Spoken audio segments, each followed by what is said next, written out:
It's the finals of the Path of the Strongest tournament, and the hype is through the roof as the arena literally explodes with energy. The commentator is losing his mind over the level of play. This isn't just a game.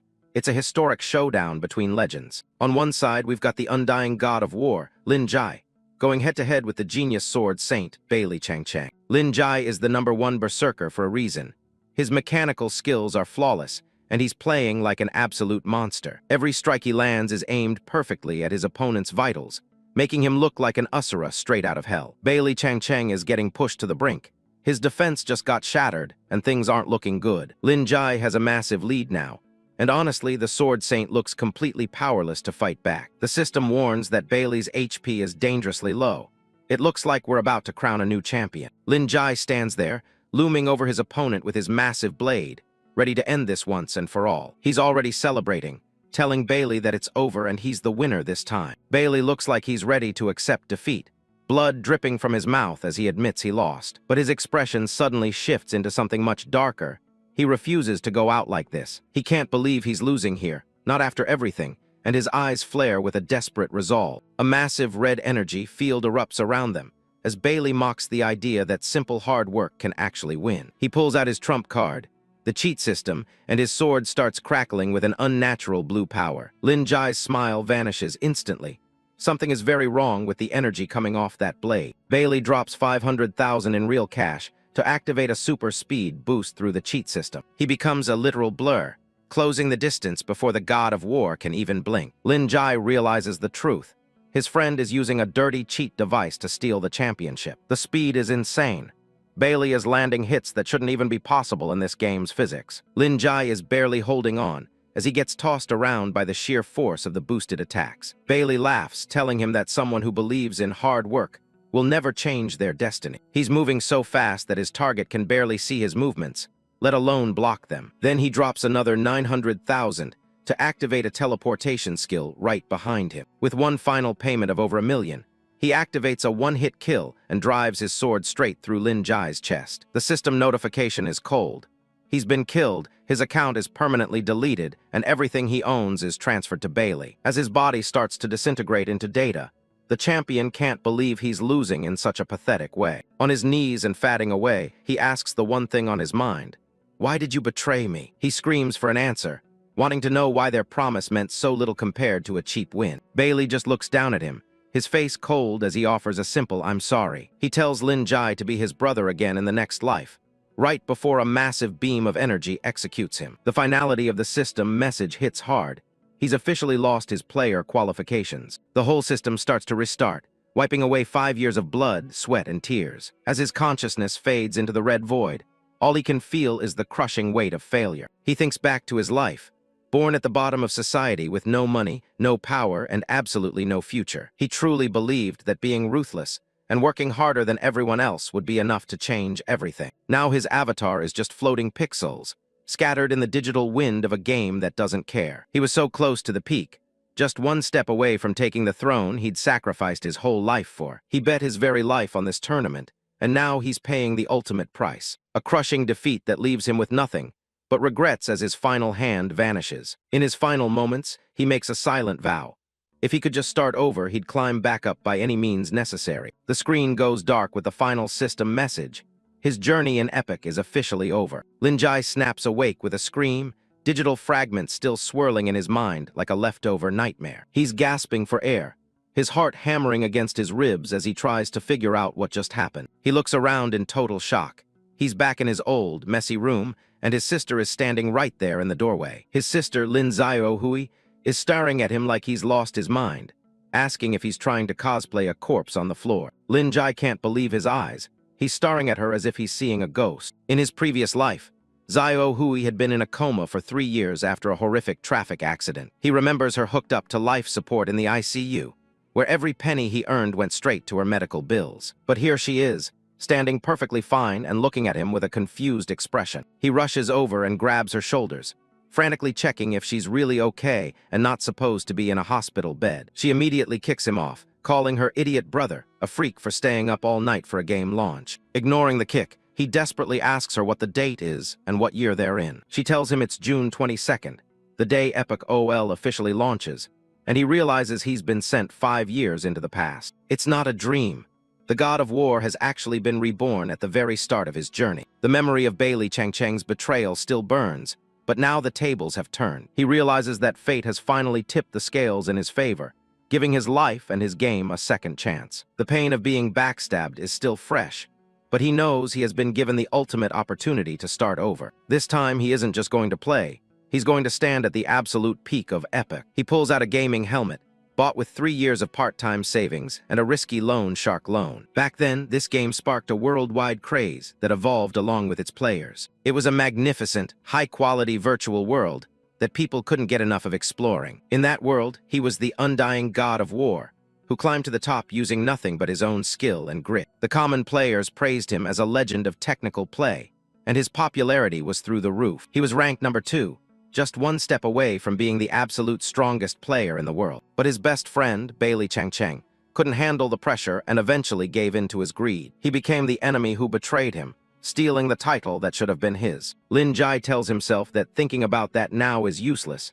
It's time to focus on the future. He slides the helmet on, determined to make sure those regrets never happen again. The system flares to life with a blinding light, welcoming him back to Epic OL. He stands in a digital void as the game prompts him to choose his class and join the millions of others starting from scratch. In his first life, everyone entered the game blind, having to figure out every single mechanic on their own. But to a veteran who's lived 5 years into the future, this entire world holds almost no secrets. He clenches his fist, feeling the power of the knowledge he's brought back with him. He spawns into the starting town, vowing that this time he will reach the absolute summit of combat power. Lin Jai takes his first steps back into the world, declaring that the king of mechanical skill has officially returned. This is the beginner village plaza, the starting point for every new player in the massive VR world of Epic. Somewhere in the crowd, people are already trash-talking, wondering why anyone would be crazy enough to pick a warrior class. That broke loser, everyone is mocking as Lin Jai. He's level 1, geared in rags, and clearly doesn't care what they think. His stat screen is pretty basic, but for him, it represents a clean slate. Lin Jai is back.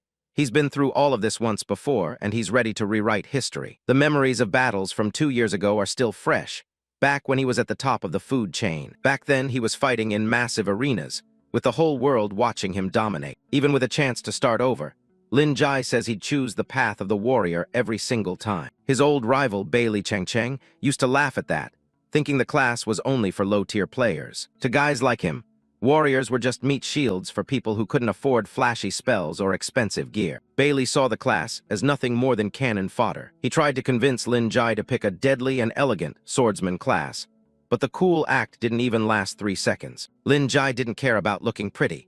He believed in the raw power and resilience of a true warrior. In his eyes, surviving every crisis was the only way to earn the right to become something more. He reached level 80 and earned the title Undying God of War by never losing a single life in battle. But his rivals were already plotting to see if that title would still exist by the end of the day. Lin Jai just smirked and offered to make a bet on it. Bailey was all in, ready to see the God of War fall. Lin Jai held his ground, charging into the fray and proving exactly why he held that title. Fast forward to the present, and he's walking through town as a level 1 rookie again. He knows warriors have better health stats, making them much harder to kill early on. His plan is to eventually become a berserker, a class that trades its own life for insane combat power. He knows the pay-to-win crowd usually goes for the flashy, high-damage classes instead. Groups of mages, swordsmen, and assassins are everywhere, but they're mostly just followers. 9 out of 10 parties in the streets are just different combinations of these same DPS classes. When the server just opens, those cool classes get wrecked by early monsters with high stats. But warriors can hold their ground right from the start, surviving where others fail. Lin Jai plans to use his mastery of the mechanics to make up for any of the class's early shortcomings. A quest notification pops up, telling him to report to a guy named Outright in Mel Town. He finds Outright, the novice guide, sitting exactly where he remembered him 5 years ago. Seeing the old man again really brings back the memories for Lin Jai. Suddenly, someone bumps into him and immediately starts acting like a jerk. It's Balai, a level 2 paladin who's already trying to shake down newbies for copper. Paladins are the classic all-rounder class that pay-to-win players love because they can do everything. It's only been half an hour since launch, so hitting level 2 this fast means he definitely spent money. Sure enough, Balai bought a novice experience pack just to start bullying people early on. He thinks his level gap makes him untouchable, telling Lin Jai to pay up or get beat. Lin Jai isn't fazed. He knows these early spenders are just paper tigers. He knows the newbie reward is 10 copper coins, so paying 1 coin as protection money is technically a profit. But Lin Jai isn't about to give him anything. He asks why the hell he should hand over his money. Balai loses his temper and attacks, screaming about how much stronger he is. But Lin Jai just reaches out and shuts the attack down with his bare hands. Balai's face contorts as he realizes he can't move his arm. It's like all the strength has been drained out of him. Lin Jai just smiles, explaining that this is grip amplification, an innate talent he picked right at the start. Most players call it trash because it just makes it harder to drop your weapon, but it actually grants a hidden disarm resistance stat. Balai laughs, calling it a useless skill that even a dog wouldn't want. Lin Jai's grin only gets wider. Useless to you maybe, but for me. He knows that in the right hands, this is actually the strongest talent a warrior can possess. Balai starts to sweat when he realizes he's actually being disarmed barehanded in front of everyone. It looks like garbage on the surface, but the potential is insane if you understand the game's core mechanics. It allows you to parry basic attacks without a weapon. Plus, if your strength is higher than your enemies, you can trigger a counterattack that disarms them instantly. Balai might be level 2, but since he didn't put any points into strength, his stats are actually lower than Lin Jai's. He's just another pay-to-win idiot who has no idea how to actually play the game. What he doesn't know is that this talent eventually evolves into one of the most broken skills in the warrior tree. It becomes Titan's Grip, a legendary skill that every professional warrior dreams of reaching. It allows you to wield a massive two-handed greatsword with just one hand, but it's only available if you choose grip amplification at character creation. Suddenly, the town guards show up, and the surrounding crowd starts to scatter. Balai immediately plays the victim, pointing at Lin Jai and swearing to the guards that he was attacked in public. The level 5 guards surround Lin Jai, who just casually admits that he did it. Balai is thrilled, convinced that his VIP status will get Lin Jai executed on the spot. Lin Jai stays cool, telling the guards that it was clearly an act of self-defense. The guards hesitate, and Balai starts to panic. He shouts about how much money he's spent on his account, as if that carries any weight with the town guards. Lin Jai knows the safe zone rules. The first person to strike is the aggressor, and the victim is allowed to fight back without penalty. The guards don't care about Balai's VIP status. They slam him into the ground for starting trouble. A system notification pops up. Since Balai was the aggressor, he's forced to pay Lin Jai a compensation fee of 1 copper coin. Lin Jai catches the coin, looking completely satisfied with how his plan worked out. Balai is fuming, but Lin Jai just mocks him by accepting the apology he never gave. He stares down the rest of the thugs, asking if any of them want to drop some more copper for him. They're too intimidated to step up, and Lin Jai tells them to either pay up or get out of his way. The thugs can only stand there and watch as Lin Jai walks right past them. He heads straight for the bench where the old man is sitting. His next task is to speak with Outright and claim his novice reward. Lin Jai sits down next to him and greets the old NPC like an old friend. Outright is confused.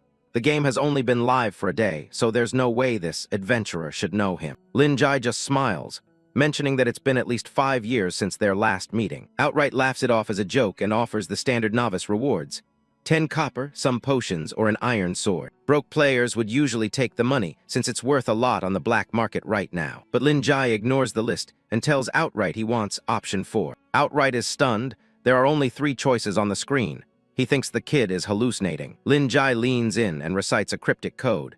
The bonfire before dawn will extinguish twice. Outright's eyes go wide with shock as he hears those words. Lin Jai continues the riddle, speaking about the dark moon sinking into eternal night. He looks the old man in the eye and asks if he still remembers that secret code. A flashback reveals that 5 years ago, Lin Jai had completed a hidden quest to save Outright's family from a monstrous threat. At the time, Outright was just a novice guide with no treasure or gold to offer in return for his life. So he gave Lin Jai a secret passphrase instead, telling him to use it if he ever found himself in need of help in the future. The old NPC had promised that even if the system changed his identity or erased his memories, the bond between them would remain. He vowed never to forget the man who had become his savior. Back in the present, Outright stares at Lin Jai in awe as the hidden quest conditions are finally fulfilled. He joyfully presents the rewards, including the elusive veteran player return reward that has remained hidden for years. Lin Jai thinks back to his past life, where he was just one step away from being the strongest before a bunch of cheaters ruined it all. Unfairness is basically the rule of the world, but he's not about to play by those rules again. He refused to just accept his fate this time. He pulls out an initial talent stone, a rare item that's about to set him on a completely different path. The crowd can't believe their eyes. A custom gemstone that can't even be bought with real cash. To reach the top in this life, Lin Jai knows he has to be the absolute best right from the starting line. He locks in his choice, Oath of the Sword. It's the first step in his plan to rewrite history. The system explains that this path, created by a legendary sword saint, turns players into sword oathkeepers with insane skill. The catch is, they can never touch another weapon type for the rest of their lives. He gets asked if he's sure. Lin Jai doesn't hesitate, he's all in. As he heads into town, the whispers start immediately. Other players can't believe someone actually chose that class. The crowd mocks him for picking what's currently considered the worst class in the game. But they don't get it. The power isn't in the weapon, it's in the person using it. He silently thanks Adelaide for the gift. In his last life, it took him forever to unlock a second talent. But now he's got a massive head start on everyone else. He knows the pay-to-win advantages will fade soon enough once everyone hits level 5. With his skills, a basic iron sword is really all he needs to outplay everyone. Compared to axes or spears, swords might look weak on paper, but he knows better. Most people just haven't realized that the sword is the one weapon that actually rewards pure skill. His original plan was to choose grip amplification, but this talent stone changed everything. He ended up skipping his starter weapon, and is now heading out into the world completely empty-handed. Everything has changed this time around. One different choice at the start has already sent his story down a completely new path. He remembers the face of the man who took everything from him before. He wonders if his old rival, Bailey, will even recognize him this time. This time, he's going to be the one on top, and he's going to make sure the ending changes for good. Walking through the market, he hears a merchant shouting about cheap gear for new players. He decides to take a look at what's for sale. A guy in a purple hood is already there, kicking the merchant's stuff and calling it dog shit. Lin Jai's eyes land on a level 1 wooden stick with an attack power of exactly 1. It's classified as a club, but for some reason it's also got a sword tag attached to it. Something about it catches his eye. He stops to take a closer look. The poor merchant is terrified, begging for mercy since this is his only source of income. The bully mocks him, calling him a coward who doesn't even know how to fight. Lin Jai steps in, telling them that lifestyle players are just as important as anyone else. He points out that without crafters and alchemists, combat players wouldn't even be able to leave the gates. He asks the merchant how much for the stick, and the guy says it's just 1 copper coin. The bully is annoyed, asking who the hell he thinks he is. Lin Jai just introduces himself as a warrior. The goons lose it, laughing at the idea of a warrior using a stick. But Lin Jai just hands over the coin and closes the deal. Everything is lining up exactly how it was meant to be according to fate. The bully is pissed that his fun was interrupted, claiming he was actually doing a good deed. Lin Jai just stares him down, calling out the bullying for exactly what it is. The bully laughs in Lin Jai's face, mocking him for buying a piece of junk. He's convinced the newbie warrior just got totally played by the merchant. He calls the merchant a scammer and walks away with his goons, laughing at how gullible some people are. The group leaves, basically saying the merchant and his trash goods aren't even worth stepping on. They think he deserves to be scammed. Lin Jai looks down at the stick. He knows exactly why everyone else thinks it's garbage. In the early days of the game, these were a classic scam item. Novice players would buy them for 1 copper thinking it's a bargain, only to realize they're useless. No one cares about them once they learn better. But Lin Jai isn't some clueless novice. He's the war god who's handled 1,000 divine artifacts, and his gut is telling him this is something special. The system confirms it. This stick somehow has both sword and club attributes. That shouldn't even be possible in a normal classification system. There's only one explanation for a weird overlap like that. It's a glitch in the matrix, or something much more powerful. It's an unidentified divine artifact. Even if he can't unlock its full power yet, it works perfectly fine as a sword for now. He checks his status. Level 1 warrior name, Lin Jai the Returned. He's officially equipped with the wooden stick. His stats are base level, but in the hands of a pro, these numbers are more than enough to start a legend. Power is about how you use it. He arrives at the North Gate, where the atmosphere is thick with a dark, demonic aura. The town is under serious pressure. A world quest kicks off, Demons Offensive. The players are tasked with defending Mel Town from a literal demon army. Mel Town is stuck right on the front line, which is why the monsters outside this gate are way more aggressive than anywhere else. In his past life, this town was completely wiped off the map by this very invasion just a year after the game launched. He's determined to change that. Other players are charging out, blinded by the promise of high experience points from the demon mobs.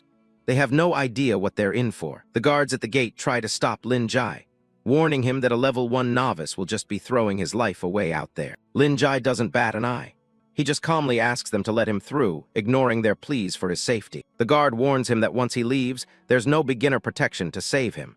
Lin Jai just smiles, saying he's looking for a challenge. He walks past them with total confidence, ignoring the warnings of certain death. It doesn't matter if they are higher level. "Open the gates," he commands. His sheer guts earn him an immediate reputation boost with the town guards for his bravery. His reputation in Mel Town jumps straight to friendly, just for being an absolute madman. He's making an impression. Most players don't know that Epic OL has hidden rules that reward people for pushing their limits like this. Challenge is key. If an NPC thinks you're brave enough to tackle something impossible, they'll start opening up hidden quests and favorable deals. Guard Captain Lance is impressed by his courage and asks for a favor. Just like that, Lin Jai triggers a hidden quest. This is exactly what he wanted, a level 3 quest being offered to a level 1 player. Everything is going according to plan. Lance explains that 3 of his men are trapped in the boss's camp. He's already given up on them and just wants their bodies back for a proper burial. Lin Jai knows that challenging high-level enemies is the best way to get rewards that can actually change the town's future. The stakes are high. He looks Lance in the eye and tells him he's not planning on just bringing back bodies. He's aiming for something better. To truly clear this dungeon, he needs to keep his level as low as possible while taking down the boss. It's a risky strategy. He's relying on his perfect knowledge of the boss's mechanics to pull off a level 1 solo kill on a god-tier creature. Confidence is key. Lance is completely stunned, wondering how this random kid even knows his name. He's never seen anyone like this. Lin Jai tells him to skip the funeral plans and start preparing for a victory celebration instead.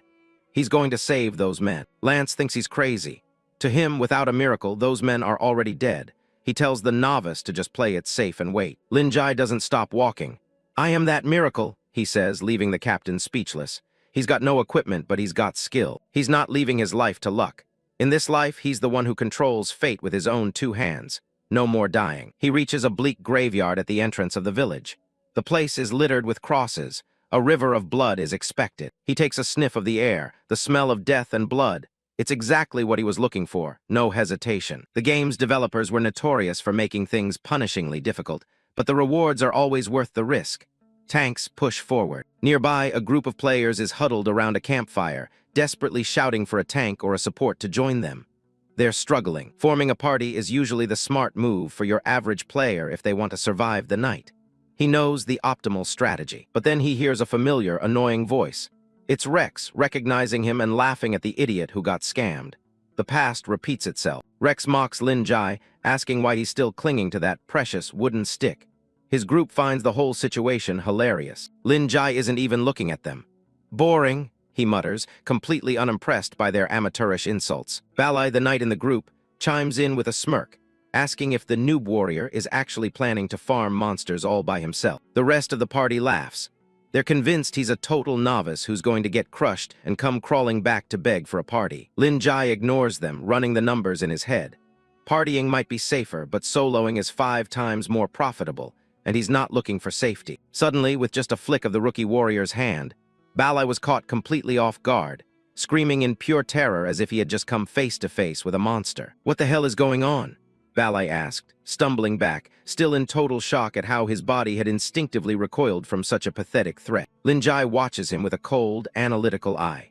He realizes Balai has chosen the Retribution Flame talent, a high-risk build he's clearly not skilled enough to handle. The knight looks tough, but with that talent, his body is as fragile as glass. He tries to save face by claiming his foot just slipped. Lin Jai knows the cost of that talent. It reduces strength and turns the user into paper. It's a build for someone who never plans on getting hit. He dismisses Balai as a Ghostfire Knight, the kind of player who only ever hides behind their teammates and never leads the charge. To him, the man is a total coward. As the party moves forward, they're unaware that a demon is already tracking their every move from the darkness. The system alerts them that they've been spotted. Balai sees an opportunity to get rid of the noob and flashes a wicked, treacherous grin. He uses aggro focus to draw the demon's attention, then immediately bolts toward Lin Jai, planning to dump the monster on him. Lin Jai sees right through it. He realizes Balai is intentionally trying to get the monster to kill him. He has some brains, at least, he thinks. Instead of running, Lin Jai stands his ground. He needs a warm-up, and a level 2 demon is just the thing to get his blood pumping. The party watches from a distance, certain that he's frozen in fear. "He's definitely scared silly," Rex shouts with a mocking laugh. Lin Jai's gaze sharpens as the demon lunges. "I see it," he whispers, focusing entirely on the creature's attack patterns. He tracks the exact trajectory of the demon's sword swing, calculating the perfect moment to move. With a single, fluid motion, he executes a perfect dodge, letting the massive blade whistle past him by mere inches as the system confirms his skill. He knows the secret of his class. A true warrior only reaches their peak potential when they're standing on the edge of death. You can only become the undying god of war by constantly putting yourself in danger, he thinks, his aura shifting into something terrifying. He grips the glowing wooden stick, determined to reach the top in this life. He's not just playing a game, he's reclaiming his throne. He strikes back, catching the demon by surprise. "Pay attention, you idiot," he shouts as he lands a critical hit on the beast. The blow enrages the demon, increasing its attack power by 50%. It roars, becoming even more lethal and aggressive as it enters a frenzy. Balai watches in horror, convinced that Lin Jai is committing suicide. "Dashing forward now is just courting death, idiot," he screams. But for Lin Jai, this is exactly what he wants. The current intensity isn't enough, he thinks, lunging even closer to the beast's reach. He pushes into the demon's personal space, staying right in the line of fire. Closer, yes, just like this. He lands another massive blow, shattering the demon's defense with a critical hit that drains a huge chunk of its health pool. The monster screams in pain as its attack is interrupted. It's reeling, completely unable to keep up with Lin Jai's speed and precision. "Closer," Lin Jai repeats, his movements a blur of calculated violence as he presses the advantage. He strikes again and again, the wooden stick dealing far more damage than anyone thought possible. With one final, devastating arc of his weapon, he prepares to put the creature down for good. The system announces the kill. Lin Jai has soloed a Dreadfiend warrior at level 1. He knows this is the only true way to play the game. The party is speechless. He just killed it with a wooden stick. They stammer, their minds unable to process what they just saw. Balai stands up, his face pale with disbelief. He tries to convince himself it was all just incredible luck, otherwise it makes no sense. Rex steps forward with a newfound respect, or at least a new scheme. He suspects Lin Jai isn't just a lucky noob, but a former closed beta expert. He changes his tune immediately, asking if Lin Jai wants to join his party.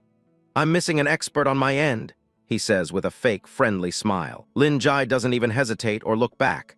"Not interested," he says flatly, continuing on his way. Rex isn't giving up. He tells Lin Jai that the boss ahead, Chanter Griffin, requires a 5-man party to even stand a chance. A system notification pops up for Lin Jai. "Rick Ford is inviting you to join the party." Rex waits, his eyes full of opportunistic greed. To sweeten the deal, he offers to split all the profits 50-50. He's desperate to have Lin Jai's skills on his side to clear the dungeon. Lin Jai remains unfazed by Rex's pressure, calmly stating that 5 players is merely a suggestion for the dungeon, not a requirement. Rex breaks into a nervous sweat, incredulous that Lin Jai would even consider soloing. He tries to lecture him on the limits of individual skill in team dungeons. He continues his pitch, listing the rare rewards and legacy equipment up for grabs. He claims his team is the best shot anyone has at the first kill. One of Rex's teammates pipes up, warning that Griffin's second phase summons elite monsters that would instantly wipe a team without a proper tank. Lin Jai flashes a knowing smirk. He sees right through their desperation. They didn't invite him for his skill, they just need someone to soak up damage. No, brother," Lin Jai says, halting their fake flattery with a cool, mocking tone. Rex puts on his best salesman smile, lying through his teeth about how they highly value Lin Jai's strength rather than just needing a human shield. Lin Jai closes his eyes, recognizing the transparent trap. He knows they just want cannon fodder to distract the boss while they reap the rewards. Rex watches him intently, his fake grin masking his impatience as he waits for a final answer. "So," he prompts. To their surprise, Lin Jai agrees. "I accept your invitation," he says, tapping the blue accept button floating in the air. The system confirms he has joined Rex's party. He knows the game mechanics well. Boss rewards scale with the number of participants. Entering with a full 5-man party forces the boss into its maximum difficulty mode, which is the only way to guarantee the best exclusive loot. As he walks with the group toward the dungeon entrance, Lin Jai thinks about the stakes. Once the hidden quest is finished, the boss disappears forever. He knows that to reach the pinnacle in this second life, he needs every advantage. This reward is the foundation of his early game power. With a determined clench of his fist and a sharp, hungry glint in his eyes, He vows to seize this one-of-a-kind opportunity for himself. Lin Jai stood before the brilliant blue portal leading to Chanter Griffin's dungeon. With just one hand, he charged ahead and completely cleared out the mob of monsters. The players nearby began to grumble, complaining about why they were letting him clear all those mobs by himself. But that sneaky bastard Rex claimed they needed to save their strength for the real fight. They're obsessed with the math, grumbling about how low the drop rates are unless you're a pay-to-win whale. Lin Jai ignores them, his eyes fixed on a glowing monster weapon lying on the ground. Suddenly, a system notification pops up. His wooden stick is looking for a host. A guy nearby scoffs, telling him to forget it since players can't loot monster weapons. He goes on a whole rant about how lootable monster gear would absolutely wreck the game's economy on day one. But Lin Jai snatched the monster's sword off the ground, catching the other guy completely off guard. Staring at his wooden stick, he asked if it was ready to fuse with the enemy's gear. The branch of the world tree starts glowing, beginning the fusion process right there. Just like that, he's got himself a demon's chipped sword with a massive strength boost. He remembers seeing this artifact at an auction 3 years ago in his past life. This isn't just any stick. It's a divine hilt that can wrap around any object and transform it into a sword. Back then, this thing sold for a staggering 100 million. While everyone else is stuck with trash-tier starter gear, the monsters are actually carrying the good stuff. By using the branch to mimic their weapons, he can upgrade his gear for free whenever he wants. He checks his status, now officially recognized as the Returned at level 1. His strength and endurance are decent, but he knows he's just getting started. With the high-tier sword in hand, Lin Jai and the group headed toward the town, charging straight toward the roaring sounds of battle. He arrives at a scene where the level 5 boss, Chanter Griffin, is absolutely wrecking the local guards. Rex stops him, telling him they can't intervene until the cutscene ends. The plan is to wait for the boss to hit its recovery phase before jumping in to finish it off. But Lin Jai isn't here to watch a movie. He's got zero interest in waiting for the cutscene to finish. He ignores the warning and starts walking straight into the middle of the fight. The guards can only stare in shock as he breaks the game's usual rules. He draws his sword, announcing that his only tactic is to start swinging. Breaking a cutscene comes with a heavy price. The boss's aggression level spikes to the maximum. One of Rex's lackeys thinks Lin Jai is a total moron for pulling the boss early. Rex tells his group to stay back and just watch the rookie get himself killed. The boss immediately switches targets, charging at Lin Jai with everything it's got. This might look like a suicide mission, but Lin Jai has a very specific reason for doing this. He's here to act as the butterfly effect that changes the entire direction of the quest. The two clash in a massive burst of energy, shaking the ground. Rex and his buddies are just waiting for the boss to finish him off, so they can swoop in for the first kill. They're already worrying about having to split the rewards with an outsider. Rex smirks, deciding he's not going to let a nobody take a cut of their experience. A system message flashes. Rex Terror has kicked Lin Jai from the party right in the middle of the fight. Now alone, Lin Jai dodges a lethal swing from the massive boss. He realizes their game. They use newcomers as fodder to weaken the boss so they can take the glory. They honestly believe it's impossible for a lone level 1 player to survive this. But Lin Jai knows they've completely miscalculated. Red energy erupts around him as he launches himself into the air, ready to strike back. The boss can only stare as this rookie brings down the power of a veteran war god. A massive shockwave tears through the air as the clash begins. Rex's group can barely believe their ears, hearing a sonic boom that sounds like the sky is being ripped apart. Lin Jai doesn't back down, shouting for the boss to bring everything it's got. His Oath of the Sword kicks in, boosting his attack power as he swings his blade with lethal precision. The onlookers are stunned to see a level 1 player actually holding his own against Chanter Griffin's HP bar. But the fight is just starting, as the Griffin roars and enters its second, even more dangerous phase. The boss winds up a massive, purple-charged hammer strike intended to crush everything in its path. Lin Jai stands his ground in the eye of the storm, intentionally putting himself in the most dangerous spot possible. Rex's crew thinks he's lost his mind, convinced that trying to parry a charged boss attack is a death sentence. A violent purple explosion rocks the area, sending debris flying everywhere. The boss puts every ounce of its corrupt energy into the strike. Amidst the chaos, Lin Jai reflects on why everyone thinks the warrior class is a dead end. He knows that most people don't understand the true value of being able to choose your own path. Back before the game launched, the popular roles were reserved for those with the deepest pockets. Common players were often forced into support roles, or treated as nothing more than cannon fodder. He remembers that the warrior class was only free because it was considered the bottom of the barrel. But in that moment, he discovered a secret that changed everything he knew about the game. To truly grasp the top spot, He had to give up every other safe opportunity and go all in on this path. The bystanders are paralyzed, swearing it's impossible for a level 1 rookie to block a strike like that. Lin Jai's gaze hardens, determined to pave a path to the top that only he can walk. He activates grip amplification, bracing his sword horizontally to turn it into an unbreakable shield. He puts all his trust into his past life's experience and the weapon currently in his hands. The boss finally leaves an opening, and Lin Jai doesn't waste a single second. By narrowing his focus and giving up everything else, he's found a sea of opportunities right in front of him. With fire in his eyes, he vows that even gods will fall before him on his quest to become the strongest. Lin Jai dives in for the final strike. Lightning arcs through the air as he closes the distance. A massive explosion rocks the clearing. System notification: Chanter Griffin has been slain. Lin Jai hits the dirt, completely drained. He checks his status, thankful for the warrior class's high health pool. He stands over the boss's remains as the experience points start pouring in. He hits level 2, and his core stats take a significant leap. From a distance, Rex and his gang can't believe what they just witnessed. Rex stares in disbelief, realizing the boss didn't even reach its second phase. Lin Jai's reputation in Melttown reaches revered status. He unlocks a secret achievement for the solo kill. A final system message confirms the Griffin and its legion are gone for good. The boss bursts,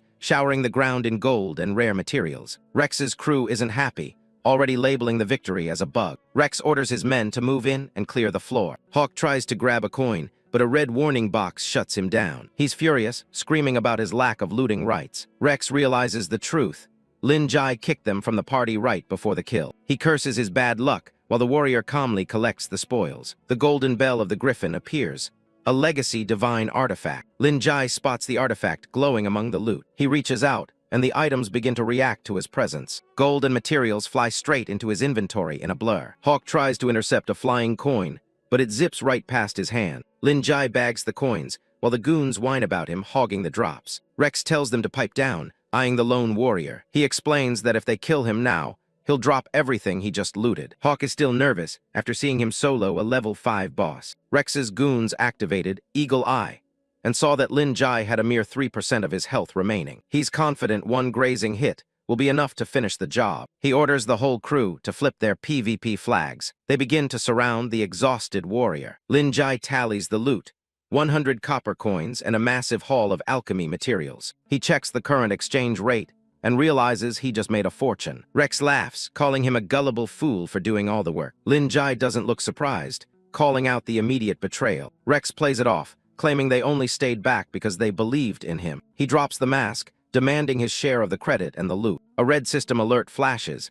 Lin Jai has suffered a fatal heavy wound. He's coughing blood, his stats halved and health capped as the gang closes in. Rex stares him down, ready to introduce him to the villain gang's principles. Rex gloats about his gang's philosophy, explaining that cooperation is just a precursor to betrayal. He smirks while one of his men prepares a shot in the background. He tells Lin Jai it's time to hand over every single item he has. A glowing projectile streaks toward Lin Jai, who instantly recognizes the hunter skill, Eagle Eye. The arrow slams into the building beside him, a clear warning shot meant to show off the shooter's accuracy. Lin Jai looks back at them, questioning the point of the display. Rex demands not just the boss loot, but everything Lin Jai is wearing, right down to his underwear. He holds out a hand, offering to spare Lin Jai's life if he begs for mercy and trades the items. He wants to see the warrior completely disgraced, walking away with nothing. The gang laughs, calling him a bottom-tier idiot who just got lucky with the boss. Lin Jai lets out a quiet laugh of his own as his expression darkens. He stands his ground and gives them a simple answer.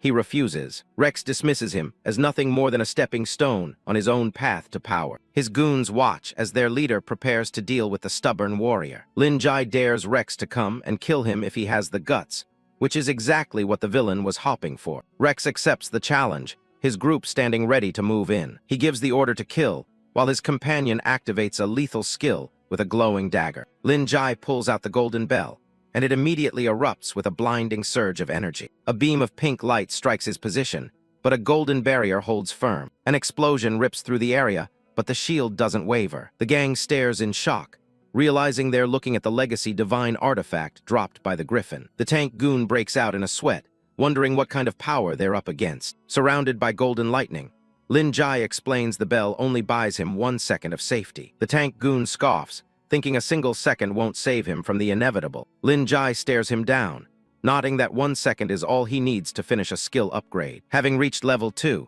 he uses his free skill point to unlock a powerful warrior ability. He activates Death's Respite, a skill that triggers a massive health recovery when surrounded by enemies. His health bar surges past its maximum limit as a red aura flares around him. The goons are horrified to see him completely recover from his heavy injuries in an instant. Lin Jai's eyes glow with a fierce intensity as he asks if they're ready to see a real nightmare. Mechi orders the crew to focus fire, pointing out that Lin Jai's weapon is still out of reach. Lin Jai launches himself forward with explosive speed, catching them completely off guard. Rex's eyes widen in terror as he sees the warrior closing the gap. A single punch connects, sending one of the men flying backward. Lin Jai is a blur of motion, striking down anyone in his path with devastating force. The remaining goons are paralyzed with fear, unable to keep up with his movements. He leaves a dead archer in his wake, having ended him with nothing but his bare hands. With his unarmed combat enhancement active, his fists are just as lethal as any blade. Rex desperately shouts for Mechi to use an ice spell to pin the warrior down. Mechi unleashes an ice burst,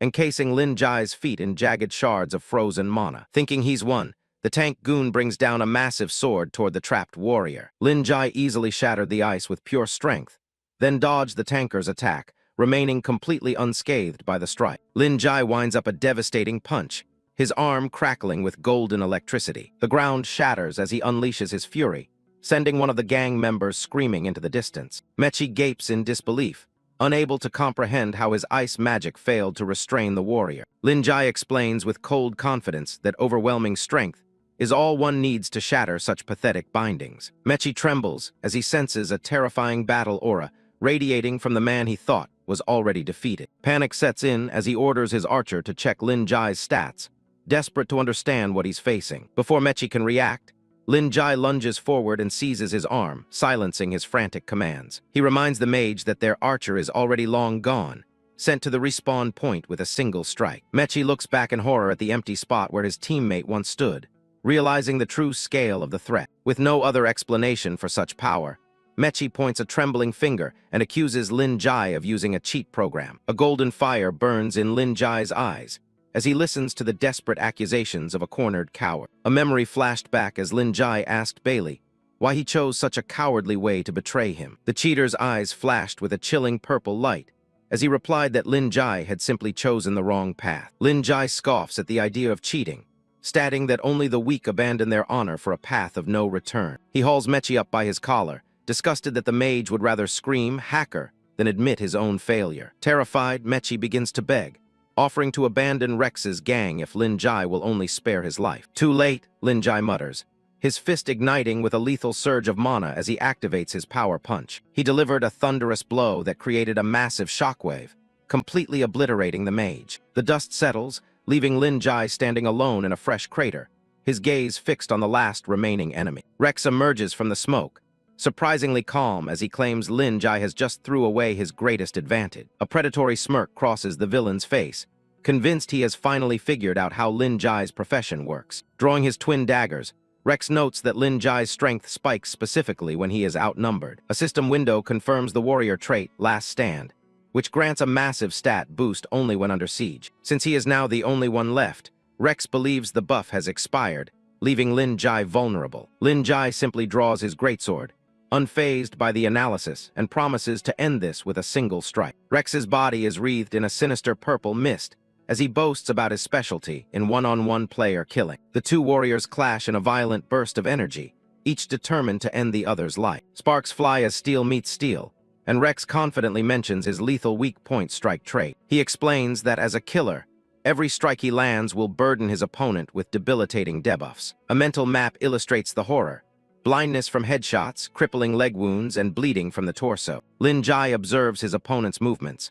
well aware that even a single graze could start a cascade of failure. Rex lunges forward with blurring speed, acknowledging that Lin Jai is doing remarkably well for someone with such a clumsy weapon. He laughs, certain that his close quarters advantage in stacking debuffs will eventually overwhelm the warrior. Rex continues his frantic assault, mockingly calling Lin Jai's defense a futile dying struggle. In response, Lin Jai's blade begins to pulse with an intense, burning orange radiance. He suddenly vaults backward, creating distance to prepare for his next devastating move. Rex is momentarily stunned, that Lin Jai still possesses such immense destructive power despite his injuries. He quickly regains his composure, sneering that he will simply win through a battle of attrition. Lin Jai's eyes flare with an inner fire as he retorts that he has no intention of dragging this out. Like a meteor of burning wrath, Lin Jai charges at his foe, telling him to repent while he waits to respawn. Terror finally grips Rex's heart as he realizes he cannot dodge the incoming strike. The air itself explodes as Lin Jai lands a crushing blow, shattering Rex's confidence along with his gear. Rex reappears at the resurrection crystal, his body pixelating as he respawns in the town center without a single piece of gear. Disoriented and humiliated, he stares at the system notification informing him that he was killed by Lin Jai and suffered a level penalty. Rex's teammates look on in shock as their naked leader rages, realizing that every item he obtained in the last 24 hours has been dropped. Back at the site of the battle, the remaining gang members are paralyzed with fear, realizing they have no hope of recovering their stolen gear. From the town square, Rex's furious screams echo through the streets as he vows to get his revenge on Lin Jai. Lin Jai stands amidst the spoils of war, his silhouette imposing as he looks down at the equipment Rex left behind. One of the surviving goons rubs his neck in pain, wondering where the rest of his team disappeared to so quickly. He freezes as he notices Lin Jai approaching, the warrior's calm demeanor more terrifying than any open threat. The goon raises his sword with trembling hands, desperately warning Lin Jai to stay back or face the consequences. Lin Jai ignores the pathetic display, tossing a bundle of gear toward the man and telling him to return Rex's clothes to him. He stops to deliver a final, chilling message for the goon to pass on to his disgraced leader. Wreathed in a dark, ominous aura, Lin Jai promises to hunt them down until their levels are reset to 0 if they ever cross him again. The terrified lackey can only stammer out his compliance, his will completely broken by the warrior's intense presence. He watches Lin Jai walk away, his breath hitching as the sheer pressure of the encounter finally begins to subside. Left alone in the wake of the destruction, the goon struggles to process the nightmare he just survived. He collapses to his knees, retching from the phantom pain of a battle that was over before it truly began. From a distance, he stares at Lin Jai, receding back, wondering what kind of monster they accidentally unleashed. To the surviving witness, Lin Jai's power feels like an oppressive force of nature that can no longer be measured by simple stats. In his eyes, Lin Jai is no longer just a player, but a god of war who has clawed his way back from the depths of hell. A series of system notifications flood Lin Jai's vision, rewarding him with a massive reputation boost for resisting the malicious PK. The warrior has achieved legendary status in Mel Town, earning the respect of NPCs and unlocking exclusive storyline privileges. Despite the betrayal of his former teammates, Lin Jai finds satisfaction in the gains he's made, deciding it's time to head back to town and rest. As Lin Jai walks back into Mel Town, the guards aren't just standing there, they're lining up to give him a hero's welcome. He's completely caught off guard. This isn't the usual greeting for a level 2 player. Every soldier drops to one knee as a system message pops up. He's just secured the legendary title, Blade of Dawn. The other players watching are losing their minds. Seeing NPCs bow to a player is basically unheard of. They're trying to figure out if he's some high-tier VIP or if he just spent a fortune, but none of it makes sense for a trash warrior. Lin Jai recognizes the name. He remembers hearing about this specific title back in a dungeon from his previous life. The legend goes back 3 years, to a time when the world was trapped in a never-ending night. Civilization was on the brink of being wiped out by monsters. Then a lone human warrior stepped up with a simple sword that could somehow tear through the darkness. He led an alliance into one final battle just before daybreak. With his blade held high, he finally brought the sun back to the world. That's where the Blade of Dawn title comes from. It's a mark of ultimate bravery. It's one of the 8 legendary legacy titles the devs hyped up before the game launched. Nobody actually managed to get one in his old life, but here he is, holding it in a beginner village. Lin Jai just smiles to himself. This is a massive haul he didn't even expect. The guards are still fawning over him, saying his actions moved the entire town to tears. They tell him Mayor Oliver Green is so impressed, he wants to throw a massive banquet in his honor. A side quest pops up immediately, directing him to the council hall. The guards offer to escort him, but Lin Jai shuts that down real quick. He knows being too flashy is just an invitation for people to start trouble. Low profile is the way to go. Meanwhile, Rex is lurking in an alley, gripping his dagger and fuming. He's just waiting for Lin Jai to step into the wrong corner so he can get his revenge. His buddy Mechi is getting nervous, though.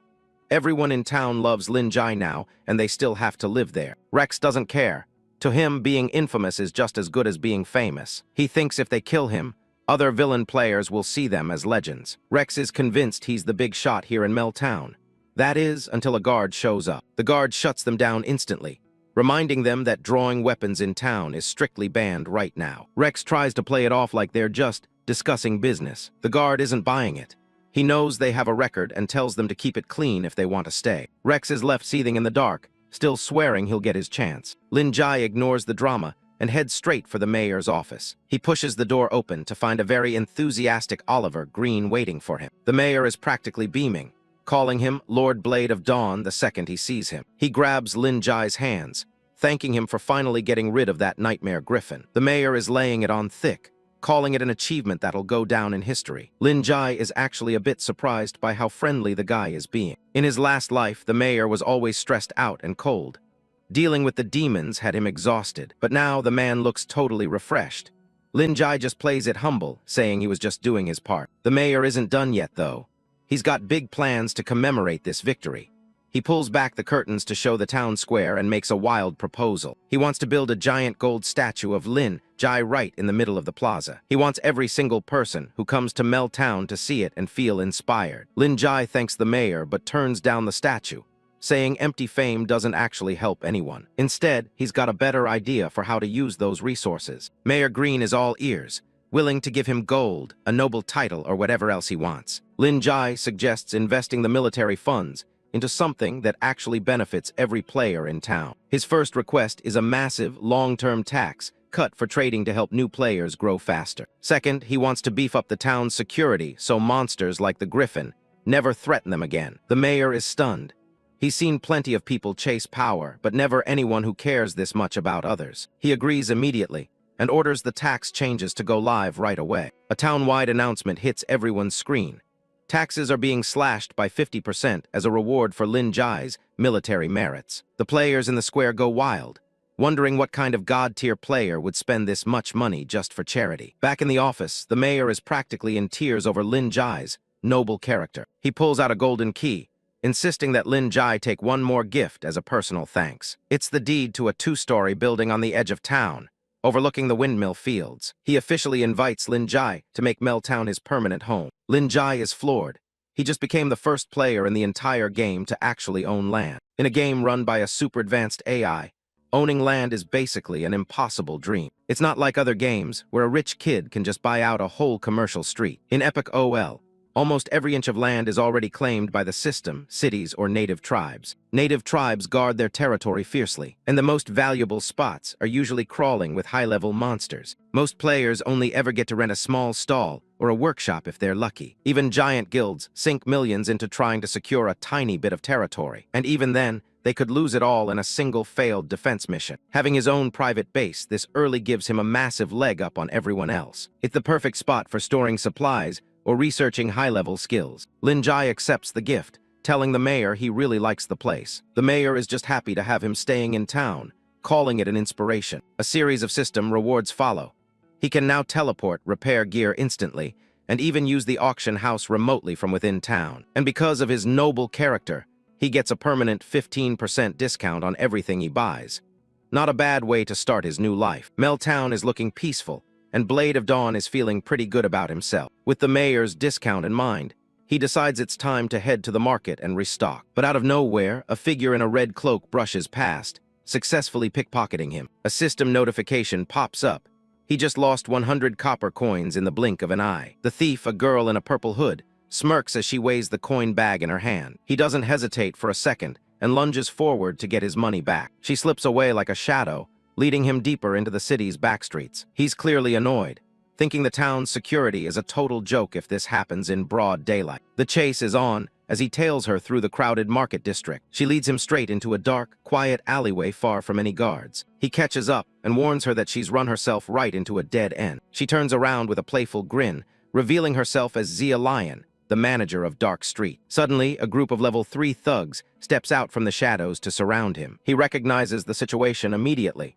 This is the town's dangerous hidden side. Zia Lion is surprised by how much he knows, questioning if he's a veteran from the closed beta. He's seen these tricks plenty of times in his past life and isn't impressed. She gets straight to the point, Someone paid a high price for his life. He narrows down the suspects to two people, Paladin Balai or that coward Rex. He looks her in the eye and asks which one was desperate enough to hire a hit. She just gives him a cryptic smile, saying he should already know the answer. He laughs it off, knowing Rex is too much of a loser to face him directly anymore. She claims she's just an NPC doing a job and doesn't care about the drama between players. With a cold look, she gives her men the order to finish him off. The thugs charge in, blades drawn for what they think will be an easy kill. He stands his ground as they lunge at him from both sides at once. A massive shockwave erupts as their weapons clash against his defense. In an instant, the thugs' weapons are shattered into pieces by his weapon destruction skill. Zia Lion claps her hands, admitting she's impressed by how tough he actually is. He doesn't drop his guard,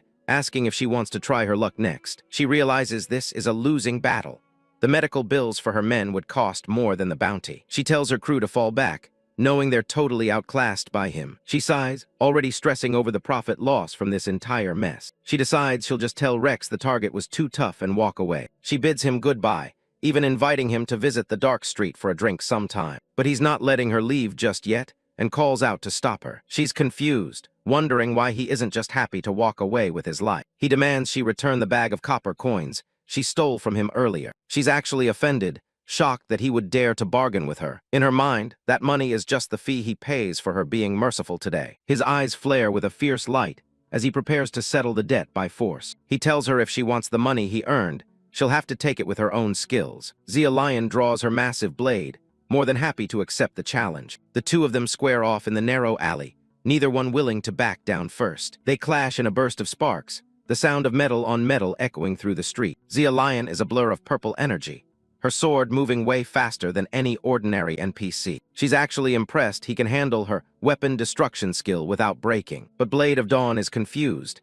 In his past life, she was just a nobody at the black market. She jokes about lending him money for a new blade, clearly enjoying the chaos of the fight. He wonders why her personality is so theatrical and different from what he remembers. Even without a weapon, he's confident he has what it takes to take her down. He clenches his fist, determined to get back every single copper coin she stole. She finds his confidence hilarious and a little bit old-fashioned for her taste. She's in a great mood, so she doesn't mind a few more rounds of trading blows with him. With a wicked grin, she orders her men to show him a real dark street welcome. The thugs start cheering for her from the sidelines, convinced their boss is totally invincible. On her command, they all prepare to dive headfirst into the chaotic fray. The alleyway turns into a crowded battlefield as everyone jumps in at once. Zia Lion lunges forward again, her body wreathed in dark purple light. She's behind him in an instant, whispering that he's just way too slow to keep up. He doesn't panic, narrowing his eyes as he focuses all his senses on her next move. She doesn't let up, throwing another heavy strike his way to see how he reacts. The impact is massive,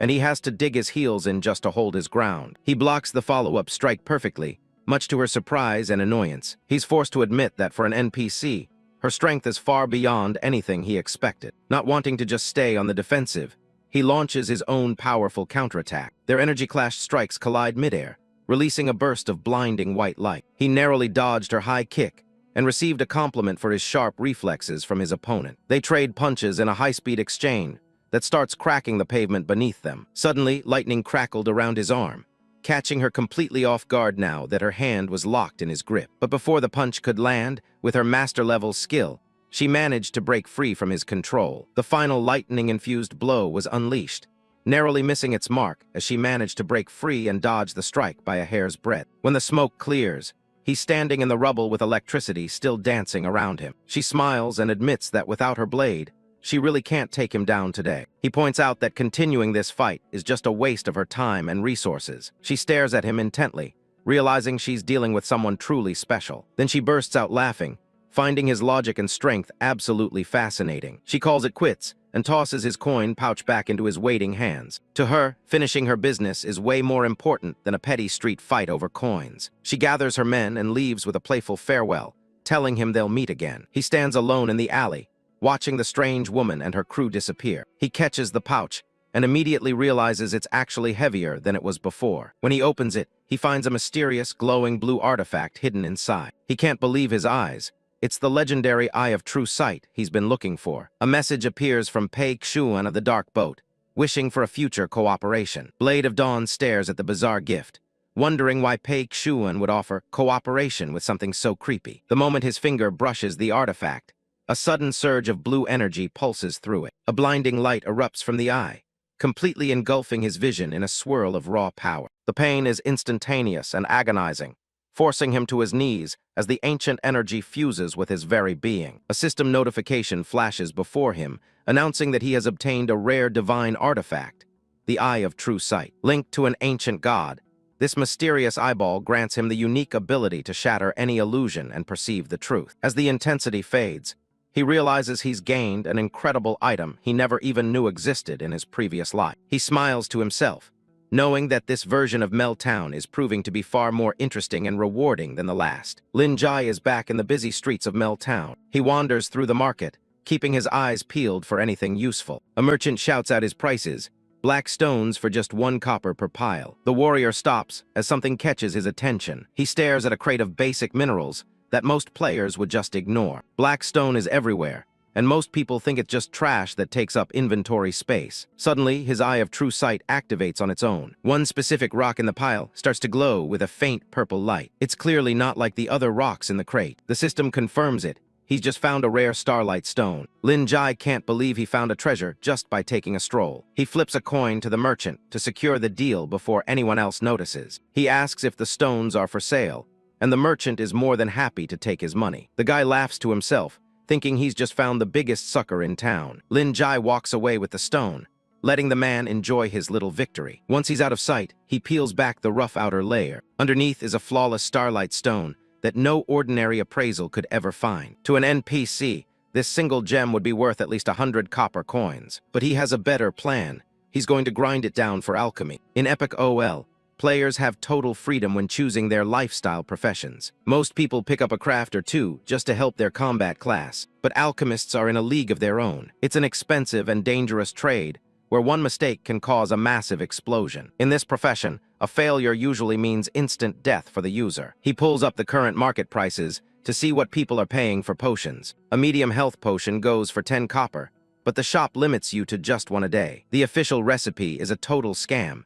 The materials cost more than the final product. Toss in a 60% failure rate, and you're basically paying double to make it yourself. It's why most players who try to get rich off alchemy just end up going broke. Luckily, Lin Jai lived in this world for 5 years and knows all the hidden recipes. He had the knowledge, but he was missing one vital ingredient. To make it work, he needed starlight stone powder. That gift he got from Pei Xuan just gave him the chance to make a massive profit. A couple of players are watching from the shadows, noticing he's buying more trash. They figure since he's the Blade of Dawn, he must know something about the economy. One of them decides to blindly follow him and buys a whole stack of black stones too. Even the merchant starts to wonder if he accidentally sold those rocks too cheap. Lin Jai gathers the rest of his supplies, bottles and some cheap herbs. He crushes the gem, and the system confirms he's crafted flawless starlight stone powder. The stalkers are baffled, trying to figure out what he just smashed. They're convinced that crushing those stones is the secret to making high-grade gear. They try it themselves, but they just end up with piles of useless dust and trash powder. Lin Jai begins the process by pouring grass leaf essence into a medium crystal bottle. He adds a dash of starlight stone powder, which catalyzes the mixture and boosts its potency. But the crafting process isn't quite finished yet. Watching from a distance, a couple of stalkers are convinced he's performing some kind of secret high-tier ritual. The warrior turns his attention toward the town's central fountain for the final step. He fills the bottle with plain fountain water, leaving the onlookers completely baffled. The mixture reacts instantly, turning into a bright, glowing green liquid. The system confirms his success. He just crafted a medium health potion. He's satisfied to see that the appearance and efficacy are identical to the ones sold in high-end shops. The onlookers are skeptical, whispering that he must be selling fake medicine to unsuspecting players. But the crafting success notifications keep piling up as he continues to work. He finishes a batch of 100 potions, earning massive experience and leveling up his alchemy skill multiple times. He smiles, realizing his knowledge of the future is the ultimate tool for building wealth. Players quickly swarm him, eager to buy in bulk since they've already reached their daily purchase limits at the official shops. Just 1 hour later, he's officially sold out of his entire stock. By selling them for just 1 copper less than the shop price, he managed to move his inventory instantly. He does some quick math.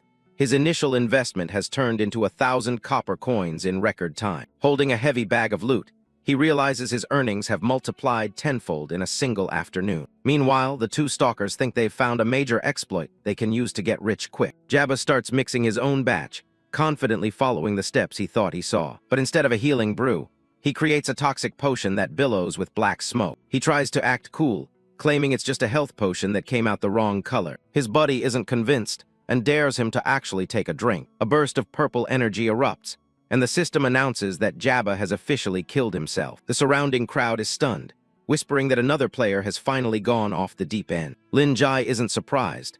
Attempting to craft without the right recipe is a guaranteed way to trigger the curse of alchemy. With his pockets full of cash, the warrior prepares to log off and manage his new wealth in the real world. Lin Jai wraps up his business in the game and prepares to log off. Back in reality, home is a cramped, run-down apartment building. He pulls off his headset, thinking about the 50 copper coins he just traded for 5 million yuan. A notification pings on his phone.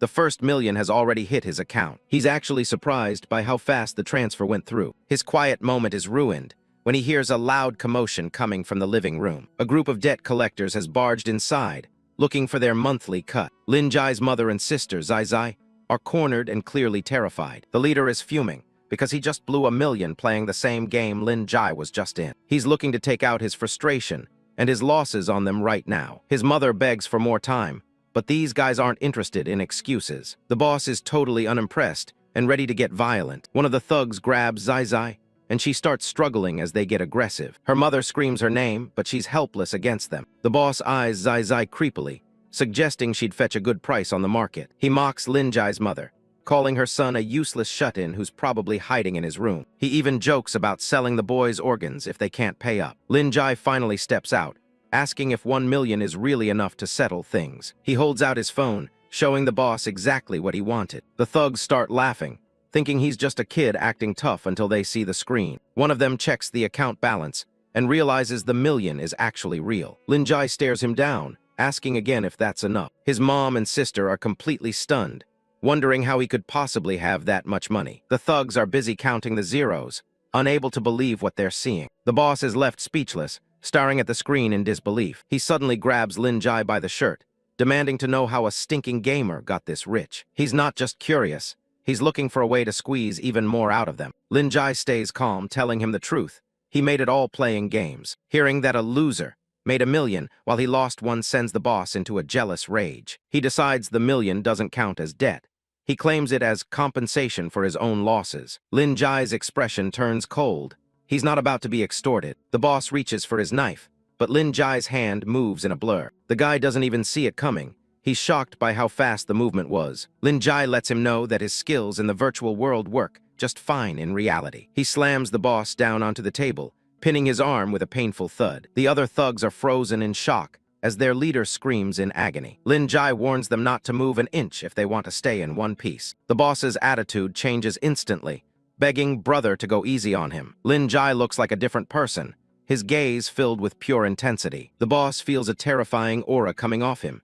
It's like staring at a demon. Lin Jai asks one more time if he still plans on trying to extort him. Terrified, the boss claims it was all a misunderstanding and begs to be let go. His lackeys immediately fall in line, terrified of the display of power they just witnessed. Lin Jai makes it very clear that their presence is no longer welcome. The thugs scramble to leave, not wanting to push their luck any further. Zai Zai watches them run, her shock slowly turning into confusion about her brother. She's still fuming, calling out how rude they were and threatening them with another beating if they ever come back. From the balcony, the thugs shout their apologies, swearing they wouldn't dare return. As the dust settles, his sister realizes there are some big questions that need answering. Lin Jai plays it off, but his sister isn't letting him off the hook that easily. She demands an explanation for where their hidden millionaire has been all this time. Lin Jai starts to sweat, realizing he needs a believable story to keep his family from worrying. She stands her ground, arms crossed, waiting for him to start talking. He looks at her and thinks about how grateful he is that in this life, she's still alive and healthy. In his previous life, the loss of his father and his sister's illness left the family drowning in debt. The entire burden of their survival had fallen onto his shoulders. Back then, finding a decent job was nearly impossible for someone from his background. He spent his days walking the streets, barely seeing any hope for the future. Everything changed when he saw the massive advertising push for a new world. They promised a realm of endless wealth for any player willing to explore it. His initial motivation was simple and honest. He just needed to make money. Starting out as a level 3 warrior, he looked like any other rookie trying to find his way. A gold farming group leader approached him, looking for anyone who wasn't afraid of dying. The pay was pitiful, only 2 copper coins for a full run. Even so, Lin Jai agreed to the deal without a second thought. Every battle in those early days was a literal brush with death. The group leader was impressed, nodding that he was surprisingly tough to kill. Lin Jai managed to survive the end of every raid, leaving others to wonder if he was cheating. Covered in digital blood and exhaustion, he just kept moving forward. Recognizing his hard work, the leader even tossed him an extra copper coin as a reward. He was asked to keep helping them out in the future, and he agreed. Relying on his experience with life-or-death situations, he kept pushing his limits. His combat skills sharpened until he was a force to be reckoned with on the battlefield. He reached a point where he could survive alone, even if his entire party was wiped out. As his mastery grew, so did his ambition. He wanted to prove that a technical player could be the strongest. He was determined to reach the top and stay there. The goal was simple: get strong enough to protect those who mattered most. Eventually, he met Bailey Cheng, a man who fought by his side with the same drive. They made a pact to become the strongest in their respective roles. They even promised a final showdown once they both reached the peak. Lin Jai's reputation grew until he was known as the undying god of war, invited only for the hardest battles. His income soared, and his family's financial nightmare finally seemed to be ending. That was until an agent from the Pinnacle Battle approached him with a demand. He was told he had to lose the match on purpose, an order that went against everything he believed in. Lin Jai reflects on his past life, where he possessed the strength to compete for the title of the strongest player in Epic. He was determined to win the final match, as the 100 million prize money was the only way to save his sister. His frustration boils over as he remembers being told he was required to lose the championship on purpose. The tournament representative callously explains that the Pinnacle Showdown is nothing more than a game controlled by capital. He makes it clear that a commoner like Lin Jai cannot be allowed to overshadow their hand-picked star, Bailey Cheng. Lin Jai is convinced that Bailey, his friend and rival, would never agree to such a dishonorable arrangement. He was determined to give his all in that final battle, honoring the pact they made to both become the strongest. For him, the game was the only way to defy his fate and rise above his humble beginnings as a commoner. The representative warns him that the powers that be will find a way to make him concede, whether he likes it or not. He suggests that Lin Jai should retire now while he is still ahead, rather than being forced to fall. In their eyes, someone like Bailey could always recover from a loss, but a single failure for Lin Jai meant total ruin. His world began to crumble when he received a desperate call from his mother about his sister. She tells him that his sister's condition has suddenly worsened due to a mysterious hospital equipment failure. The phone slips from his hand as he hears that men in black were seen at the hospital, threatening his family. He realized with horror that his refusal to lose the match had put his sister's life in immediate danger. Back in the present, his sister looks at him with genuine worry, asking why he's suddenly crying. Lin Jai quickly masks his pain with a smile, telling her that he's simply crying tears of joy. She remains unconvinced, finding it hard to believe that he could really earn $1 million just by playing a game. He promises her that their days of struggling are over, claiming he sold a rare item for a fortune. She immediately gets excited and tries to take his VR helmet, only to be reminded that minors aren't allowed to play. Everyone has their own reasons for playing the game, some for glory, some for dreams. A lot of people are just looking for a way to escape their reality. But for Lin Jai, the goal is simple. He's going to be the absolute strongest. He stands over a field of corpses. People at the bottom of society are the toughest because they have to be. They're used to trading their lives for coin just to survive. Survival is the only miracle he believes in, and that's why he became a player. Back in the real world, he knows he needs to upgrade his gear if he wants to stay at the top. He walks into an official gaming store called Dimensional Edge. He looks up at a massive screen. The Supreme Thunder setup is going for a cool $1 million. In his past life, it took forever to save up for even mid-tier equipment. But this time, he's going for the best equipment right from the start. A clerk looks up and recognizes him, asking if his cheap budget gear is acting up. Lin Jai gets straight to the point. He tells the guy he wants the Supreme Thunder. The clerk's jaw drops. He tells Lin Jai that gear is strictly for top-tier professional players. He scoffs, telling him he couldn't afford a single part of it, even with 10 years of manual labor. Before Lin Jai could even push back against the shopkeeper's long-winded lecture, a figure stepped up to the counter and slammed a payment card onto the table. He wanted to pay for everything in full, all at once. The shopkeeper, seeing this, immediately turned away to suck up to the wealthy new customer, who was none other than Rex. Lin Jai recognizes that annoying voice in a heartbeat. Rex is busy complaining to his thugs about some guy named Lin Jai who humiliated him. He swears he only lost because his equipment was garbage, and says he'd crush him in a fair fight. He turns around and freezes when he sees Lin Jai standing right there. Rex is shocked. This guy is literally following him everywhere. Lin Jai just gives him a bored look. He asks if Rex is looking for another lesson. Rex smirks. He thinks things will be different now that they're face-to-face. He starts acting like a big shot, claiming he's the one who calls the shots in the real world. One of his thugs reminds him that he said the exact same thing back in the game right before getting wrecked. Rex snaps back that you can't cheat in reality, and now they've got him outnumbered. The clerk panics and begs them not to fight inside his shop. He tells Lin Jai to just apologize and kneel before he gets into a mess he can't pay for. Lin Jai sighs. He was actually planning on letting them off easy this time. Rex pulls a knife and spits on the floor. He's desperate to get back the dignity he lost. His thugs are fuming too. They spent a long time leveling up just for him to reset them. Rex lunges forward with the blade, screaming for Lin Jai to just die already. Lin Jai's eyes glow with a sharp intensity. Suddenly, the world starts moving in slow motion for him. 5 years of hellish combat in the game has rewired his brain and turned his reflexes into a machine. To everyone else, it's a blur, but to him, time has slowed down to a crawl. He sidesteps the blade effortlessly. His combat instincts are just as sharp in reality as they are in the game. Rex misses completely and almost falls over. He's terrified, wondering if Lin Jai is cheating in real life too. Lin Jai closes the distance in a split second. A powerful strike lands, and Rex is left gasping for air on the ground. Rex's buddy, Hawk, drops to his knees in total defeat.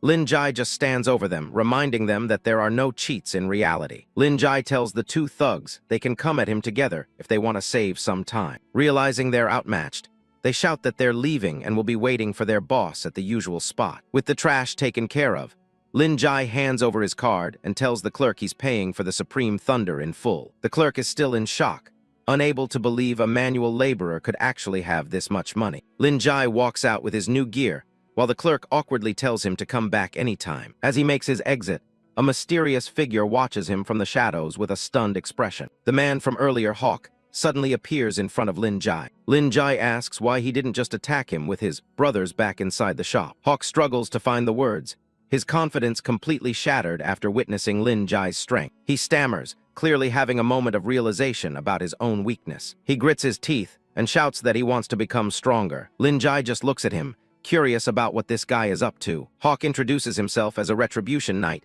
and begs Lord Blade of Dawn for his help. He gets right to the point. He wants Lin Jai to take him in as a disciple. Lin Jai turns to leave, telling the guy he has absolutely no intention of doing that. Hawk doesn't give up and grabs Lin Jai, begging him to just listen for a second. He says he's seen a powerhouse before, but Lin Jai fights like a god of war returned from hell. Hawk admits that he only chose the Retribution Flame talent because he was a coward who was afraid of getting hurt. He says he used flashy but useless skills just to hide the fact that he was scared deep down. Thinking back on his failures, he realizes he needs to change if he ever wants to be a real warrior. He pleads again, saying he truly wants to become a powerful existence just like Lin Jai. Lin Jai stays firm, repeating that he doesn't have any plans to take on disciples right now. But he adds that maybe things will be different in the future, giving Hawk a sliver of hope. Hawk's face lights up. He's thrilled that he wasn't completely rejected. Lin Jai watches him go, nodding that by recognizing his own weaknesses, Hawk is already becoming stronger. Epic is currently updating to version 1.01, and Lin Jai knows he needs to be ready. Hawk cheers in the background, vowing to use this time to prove he's worthy of being a disciple. As Lin Jai walks off with his gear, he can feel the gears of fate shifting into a future no one could have predicted. Lin Jai slides on his high-end Supreme Thunder gaming helmet, ready to jump back into the virtual world and start making moves. The visor glows with cyan light as the system syncs with his brain, bridging the gap between reality and the game. He materializes in a lush green field, standing right before the massive manor he secured as his base. Thanks to the recent game update, his default login point is now his own property, saving him a long trek from town. He pulls out the golden key Mayor Green gave him and fits it into the lock of his new home. A system notification pops up, welcoming Lord Blade of Dawn and informing him that the house renovation system is now active. A glowing boundary appears, marking a 500-meter radius around the house as his own private territory. This isn't just a house. It's a piece of land that will grow in value and scale as his reputation in epic climbs. Lin Jai looks over the holographic floor plan, reflecting on how he never had a place to call home in his previous life. The interior is completely hollow.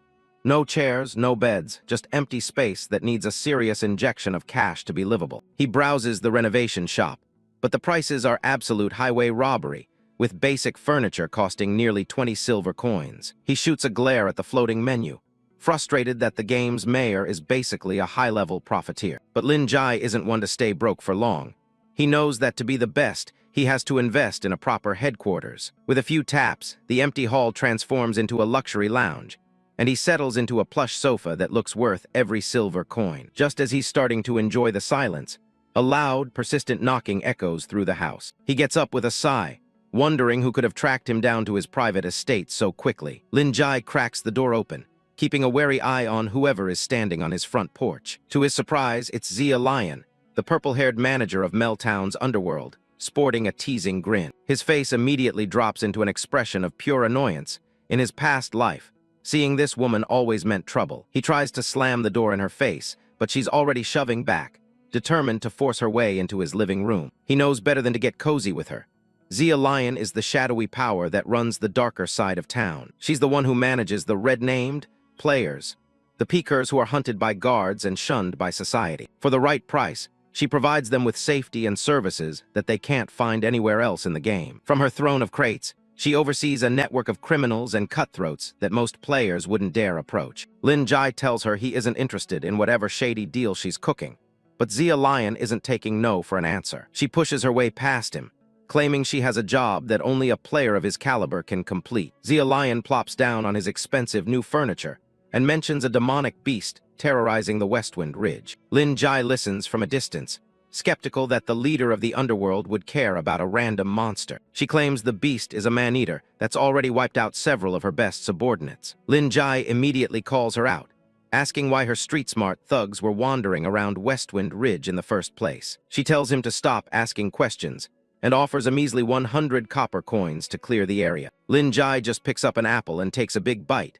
counter-offering with a demand for 10 silver coins. Zia Lion nearly hits the ceiling, outraged that he's asking for 100 times her original offer. He just kicks back and tells her that since she's the one who came begging at his door, he gets to set the price. She fumes, pointing out that with 10 silver coins, she could hire an entire army of players to do the job. Lin Jai smiles through his bite of apple, offering to tell her the real reason she's here if she won't admit it herself. Zia Lion's expression shifts to a cold, intrigued stare as she dares him to go ahead and tell her what he knows. He drops the bombshell.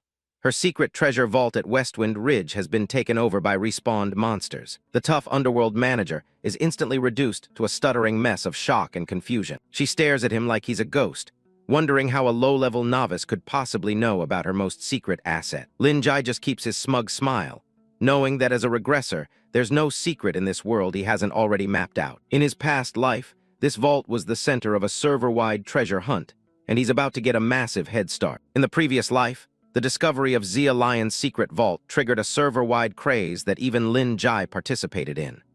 At that time, Meltown was already a ruin, destroyed in the early stages of the game's brutal opening. That version of Zia Lion fell into depravity, slaughtering innocent players until she was finally put down by a massive subjugation party. Her story became nothing more than a dark piece of history in the archives of Epic. Looking at her now, Lin Jai knows exactly how her tragedy unfolded and why she became a villainous boss in the original timeline. It was a descent into malice that defined her entire legacy. But back in the present, Lin Jai leans forward with a smirk, shifting the conversation to the stolen money Zia Lion is hiding. He subtly hints that he might just have to report her shady business to Mayor Green. Lin Jai watches her closely, wondering if the notorious manager of the Dark Street will even survive long enough to see the next game version. He knows the fate that awaits her if things don't change. Zia Lion grits her teeth, calling the mayor a stinking old geezer, and insisting he wouldn't dare interfere with her operations. She's visibly rattled by how much this novice player seems to know. She scoffs at the mention of 10 silver coins, claiming that even someone as money-hungry as her could never pull together such a massive sum. The gap between her offer and his price is still a mile wide. Lin Jai's expression remains unreadable as he stands by the door, watching her frustration mount. He knows he has the upper hand and he's not about to back down. Suddenly, Zia Lion's eyes light up with a mix of shock and excitement. She can't believe her ears when he suggests he might handle the situation without charging her a single cent. Lin Jai drops his true condition. He wants her to resign from her position as the manager of the Dark Street. It's a radical demand that could change the entire course of her life in Mel Town. He reflects on how becoming a villain can happen in a single moment of weakness, a truth that applies to both people and NPCs. He's trying to steer her away from the path that led to her death. Lin Jai remembers that Zia Lion's original story was just a minor side quest, but his presence in this timeline is turning it into something far more significant. The NPC before him feels different from the one in his memories. In his past life, the town was breached, and the brutal chanter Griffin became its new, tyrannical ruler. The entire region was plunged into darkness under his heavy-handed reign. With Mayor Green dead, Zia Lion had no choice but to surrender to the demonic entity, eventually becoming an accomplice to his evil deeds. It was the beginning of her transformation into a heartless villain. She let the malice in her heart grow unchecked, fully embracing the darkest parts of human nature and turning them into direct action. She stopped being a victim and started being a predator. Zia Lion rose to become a feared villain boss, commanding a literal army of criminals before she was finally cornered and killed. It was a spectacular fall from grace that Lin Jai witnessed firsthand. But in this timeline, Lin Jai has noticed a side of her that was never revealed before, a flicker of something that isn't just pure greed or cold calculation. He's gambling on that tiny sliver of humanity. Zia Lion leans back with a sinister smirk, mockingly welcoming him to the Dark Street with a ceremony that feels more like a threat than a greeting. She's still playing the role of the underworld boss. She notes that without a weapon, it would be much easier to take him down quickly.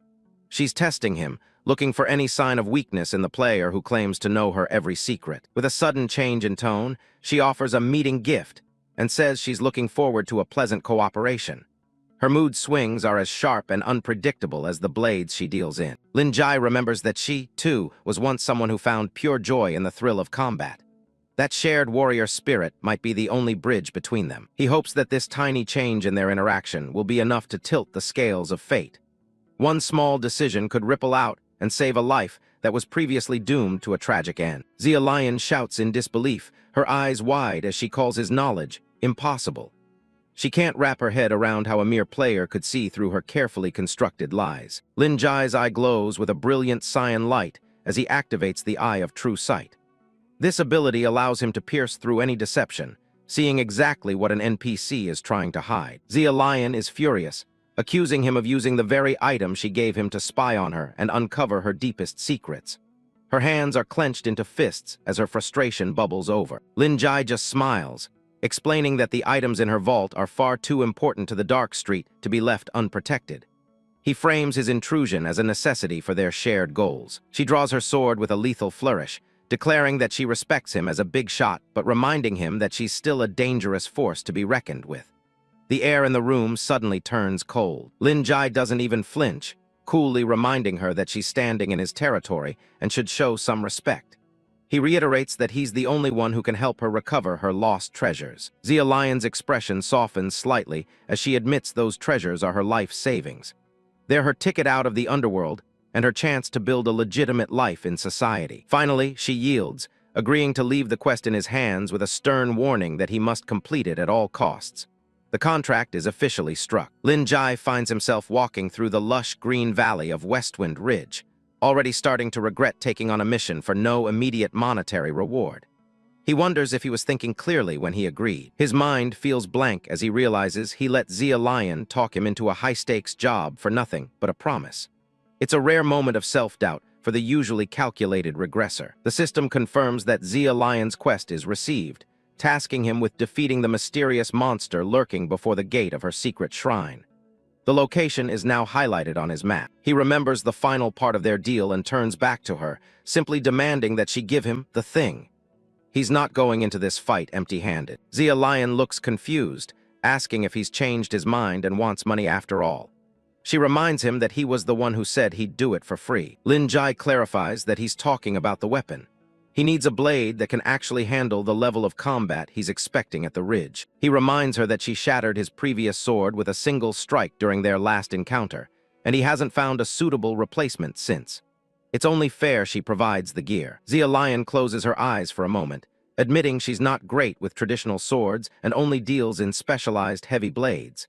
She reaches for a massive weapon she has stashed away. She reveals a colossal, pitch-black blade called Night Wraith, slamming it into the ground with enough force to kick up a cloud of dust.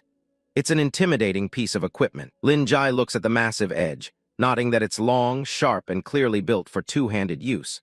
To him, there's no doubt that this is the perfect sword for the task at hand. As he tests the weight, Lin Jai realizes that Zia Lion's blade is far heavier than it looks. He's going to have to adjust his fighting style to handle the sheer mass of this dark iron. The system description notes that Night Wraith is a blade that's never kept in a scabbard. Zia Lion believes that holstering a weapon is a form of compromise, and she stays in a state of constant readiness to kill. Lin Jai examines the Night Wraith, a heavy blade with a devastating blade slaughter effect that rapidly drains an opponent's weapon durability. The dark aura around the sword highlights its destructive power as he prepares for combat. With a single swift motion, he cuts through the thick thorns blocking the path to the vault. The massive blade slices through the obstacles as if they were nothing, clearing the way forward. Standing before the hidden entrance, Lin Jai acknowledges Zia Lion's help in marking the spot, nodding that he would have spent an entire day searching for it otherwise. The lush greenery of Westwind Ridge stretches out around him under a bright sky. His expression sharpens as he senses a presence nearby, realizing that the mysterious monster mentioned in the quest has already arrived. A level 1 wild boar charges out from the brush, kicking up dust as it rushes toward the intruder with bared tusks. Lin Jai watches the approaching beast with a look of mild boredom, scoffing at the idea of such a weak creature guarding the vault. He settles into a combat stance, gripping the hilt of his heavy blade. To him, a low-level monster like this is nothing more than a source of food ingredients. Suddenly, a massive shadow engulfs him from above, and the air grows heavy with a suffocating pressure. A violent explosion of force tears through the clearing, sending debris flying and causing Lin Jai to reel back in shock. He stares into the rising dust, his face tight with tension as he tries to comprehend the source of such overwhelming power. His pupils dilate as he sees the creature towering over the landscape, far exceeding anything he expected to encounter. A massive black dragon named Zodiac looms before him, its yellow eyes glowing with ancient malice as a system warning confirms it is a level 8 boss. Zodiac looks down at the human with contempt, its voice booming across the ridge as it mocks his arrogant challenge. A floating screen flickers to life, showing Zia Lion relaxing in a bath. Lin Jai turns his attention to her, accusing her of intending to send him to his certain death. Zia Lion watches the battle through the monitor, while Lin Jai argues that a world boss of this caliber requires a full party of at least 5 players. She casually counters that more players would only increase the dragon's power and cause more chaos. Scrubbing her shoulder with a brush, she tells him that his level far exceeds that of ordinary players and she expects more from him. She points out that most monsters in the area don't exceed level 4, making this level 8 dragon a significant anomaly. Lin Jai considers her words, suspecting that there must be some kind of system error for such a high-level boss to appear here. Zia Lion encourages him to use the same skillful movements he used to defeat the chanter Griffin to take down the dragon. Lin Jai refocuses on the beast, aware that a 6-level difference in the era is usually an insurmountable gap. He stands alone before the massive dragon, wondering if any skill can bridge the massive attribute deficit. Zodiac offers him 2 choices: to be crushed into ashes or to become a loyal servant. The dragon demands that he fall to his knees and glorify its name, waiting for a sign of submission. Lin Jai dismisses the offer with a smirk, telling the dragon that it is illegally occupying someone else's home. Enraged by the insolence, Zodiac let out a deafening roar, claiming all the treasures in the vault as its own. Lin Jai wipes the sweat from his eye, observing that the system has perfectly captured the draconic traits of arrogance and greed. Zodiac prepares its attack as a system notification, confirms that the dragon has identified Lin Jai as its primary target. Lin Jai immediately turns and sprints away, remembering how difficult it was for a full team of level 3 players to defeat a similar dragon in his past life. He knows the attribute gap between levels becomes exponentially wider at higher levels, making his current level 2 status a massive disadvantage. A beam of fire erupts from the dragon's maw, forcing Lin Jai to admit that his current body's performance is extremely poor. Dodging the flames, he curses Zia Lion for leading him into another dangerous trap. He slams his sword into the turf to stabilize himself,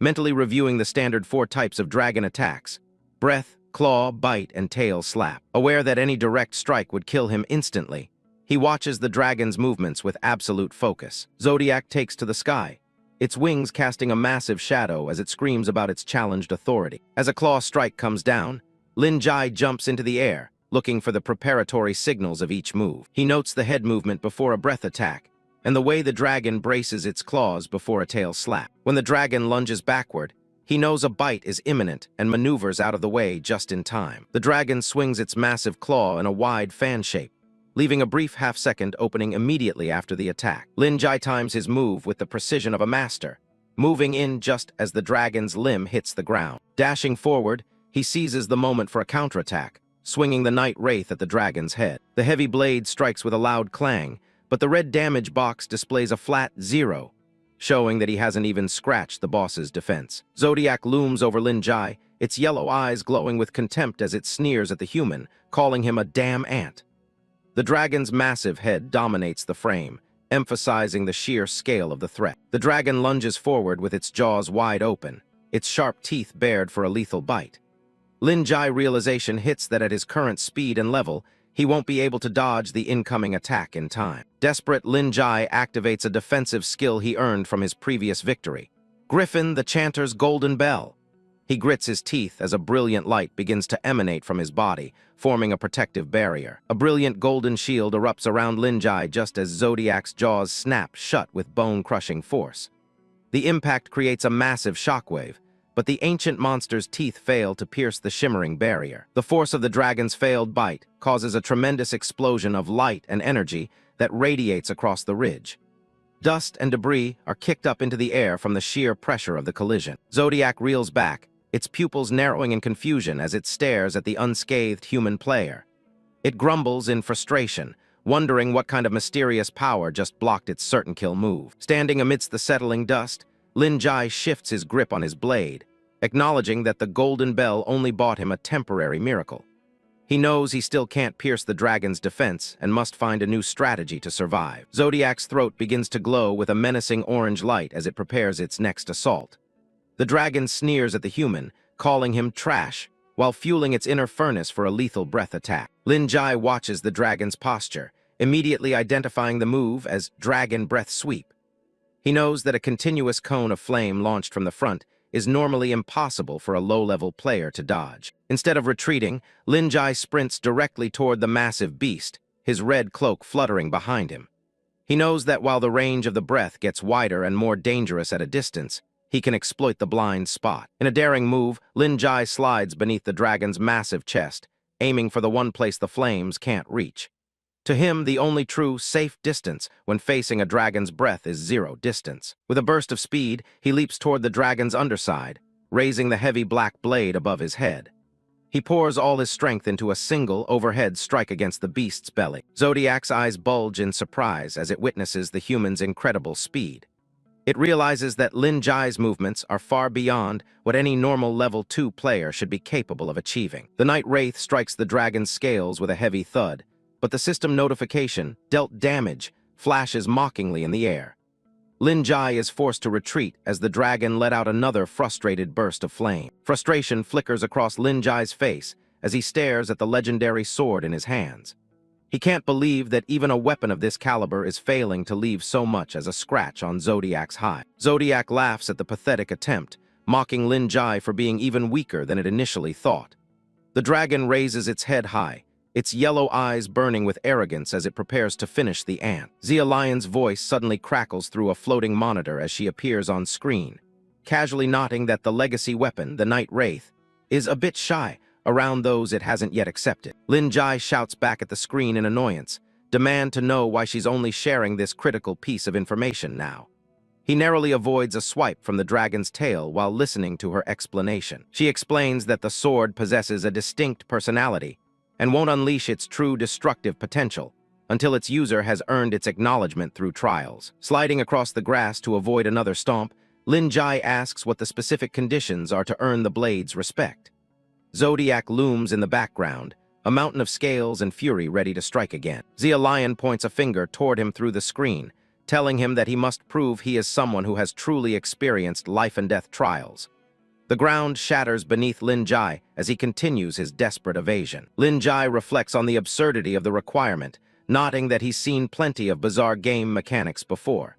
He keeps his focus on the dragon's movements, his mind racing through tactical possibilities. Lin Jai flashes a defiant smirk and raises his middle finger toward the dragon, declaring that he is more than qualified when it comes to facing death. He stands his ground, ready for the next assault. Zodiac let out a roar of absolute fury at the human's gesture, its throat once again filling with molten fire. The dragon readies another dragon breath sweep, determined to turn the insolent human into ash. Lin Jai narrowly avoids a blast of flame, the heat searing the air as he skids across the rocky ground. Zodiac launches another torrent of fire, but Lin Jai is already airborne, leaping straight into the inferno. His eyes narrow, focusing on a single point, the 3-inch mark on the dragon's massive neck. That's where the reverse scale is hidden, the one true weakness of the legendary beast. Lin Jai lunges forward, drawing his blade back and channeling all his strength for a full power slash. The blade swept down in a sharp arc, but it slashed only at empty air as the dragon flapped its wings and retreated just in time. The dragon mocked the tiny human's attempt, completely dismissing all his efforts. Lin Jai lands gracefully on the path, his cape fluttering behind him as he prepares for the next phase. He watches the massive silhouette circle above, realizing he overlooked the dragon's mobility. A red aura erupts from his hands, surging through the hilt of his weapon as his grip strength peaks. Pei Xuan screams from the screen, warning him that his gear won't survive the dragon's ultimate dive. Lin Jai ignores the warning, his gaze fixed on the blade that only answers to those who don't fear death. Zodiac opens its maw wide, gathering a sphere of concentrated energy for its devastating dragon breath dive. The Night Wraith sword begins to transform, pulsating with a dark energy that matches its master's resolve. He stands his ground as a massive crimson aura explodes around him, cracking the earth beneath his feet. He's not just a low-level player anymore. He's the god of war returned from hell, and he's here for blood. The legendary blade, Night Ghost, acknowledges his will, unlocking the devastating armor destruction ability. With a roar, he swings the awakened weapon, sending a wave of red energy slicing through the air. Pei Xuan's jaw drops as she watches him liberate the weapon's true power in such a short amount of time. The red slash connects with the dragon's underside, the force of the strike sending a massive shockwave through the valley. Blood sprays from Zodiac's neck as the dragon bellows in disbelief and fury at being wounded by a human. Lin Jai charges forward again, ignoring the dragon's threats of a slow, agonizing death. He knows this is the perfect moment to test the sword's newly awakened skill in close-quarters combat. The dragon laughs, thinking the player has made a fatal mistake by closing the distance during its breath attack. Lin Jai is committed to the leap, even as a system warning pops up saying he can't dodge while midair. There's no fear in his eyes, only the cold calculation of a man who's already seen the end of this battle. The dragon's fire reflects in his iris, as time seems to slow down to those final, insignificant milliseconds. He plunges headfirst into the flames, entrusting his entire life to the weight of the sword in his hands. Every inch of his flesh and blood is boiling, but his resolve has never been sharper than in this darkness. All the will he's gathered since his rebirth is concentrated into this one decisive moment. Zodiac lets out one last roar of die trash as the flames swallow Lin Jai's silhouette, but he emerges from the fire like a vengeful shadow, the only thing in this chaotic world he can trust his life to. This isn't a gamble for him. It's a guaranteed victory where no other possibility is allowed to exist. A blinding flash of light erupts as the sword finds its mark on the dragon's reverse scale. The impact is catastrophic, the force of the strike carving straight through the dragon's vital weak point. The legendary beast crashes through the trees, a level 8 boss defeated by a fraction of its power. Lin Jai stands amidst the smoke, the system finally confirming the impossible kill of the Black Dragon Zodiac. A 500% experience bonus floods in, a massive reward for taking down a legacy monster so far above his level. The experience bar flashes repeatedly as he jumps from level 2 to level 4 in an instant. He hits level 5, gaining a massive haul of attribute points to further specialize his build. Along with 3 skill points, he unlocks the prestigious Dragon Slayer title, a mark of his legendary feat. Standing atop the dragon's massive skull, he reviews the title's effects, which grant him dominance over all low-tier dragons. Lin Jai admits he hasn't been focused on grinding monsters, but the experience from his recent feats has already pushed his level quite high. Pei Xuan's face on the screen is a mask of pure disbelief, as she demands to know how a single strike could possibly take down a dragon. He calmly explains that it isn't magic, just careful calculation. His eye of true sight pinpointed the exact location of the dragon's reverse scales. By timing the hit perfectly on that weak spot and stacking damage bonuses from his crimson blade and armor-piercing strike, He bypassed all its defenses. The system screen flashes a cascade of multipliers. Damage boosts from his sword, the critical hit bonus, and defense-ignoring effects all stacking at once. One clean, devastating arc of his blade was enough to exceed the dragon's maximum health, ending the boss fight in a literal heartbeat. Pei Xuan panics on the monitor, asking how he can be so certain those low-probability buffs will all trigger exactly when he needs them. He gives her a confident smirk, telling her that walking the line between life and death is just part of being a top-tier player. Now that the adrenaline has worn off, he turns his attention to the massive pile of attribute points he's earned from his level 5 jump. His character sheet displays his base stats, with 15 unallocated points waiting to be poured into his primary attributes. He dumps most of his points into strength, bringing it up to 16 to ensure he can keep one-shotting common mobs with ease. He adds a single point to stamina, just enough to meet the minimum requirements for his current gear and avoid being killed in a single hit. Agility gets a significant boost to 10, as he knows he'll need the extra speed and precision for more complex maneuvers later on. With his core build established, he decides to ignore the tertiary stats entirely. He'd rather be a master of his strengths than a jack of all trades. His updated status screen shows a much more balanced and lethal profile, with his physical power nearly doubled. He takes a moment to admire the new sense of strength flowing through his avatar, feeling more prepared for whatever comes next. Next up is his skill list, which offers a wide array of combat options ranging from simple sweeps to heavy strikes. He prioritizes Berserk, an active skill that trades constant health drain for a massive boost in speed and raw damage. He clenches his fist as the red aura of the new skill pulses around him, knowing this is a vital prerequisite for the advanced Berserker class. For his second skill point, he doubles down on Grip Strength II, which will allow him to literally knock weapons out of his enemy's hands. The system tooltip details the new bonus, treating his unarmed strength checks as double whenever he initiates a disarm attempt. For his third and final choice, he takes a gamble on a skill most players would ignore: throw. At face value, the skill simply allows him to toss his weapon to deal its base damage at a distance. Pei Xuan practically falls over herself on the screen, ridiculing his choice to pick up what she considers a trash agility skill. Lin Jai doesn't get defensive. He knows that to the average player looking at the basic description, it does seem pretty useless. Most warriors avoid it because of the high agility requirement, and even those who meet it don't want to risk losing their primary weapon. If you throw your sword and can't get it back quickly, you're basically a sitting duck in the middle of a battle. But he knows a secret the game doesn't explicitly state.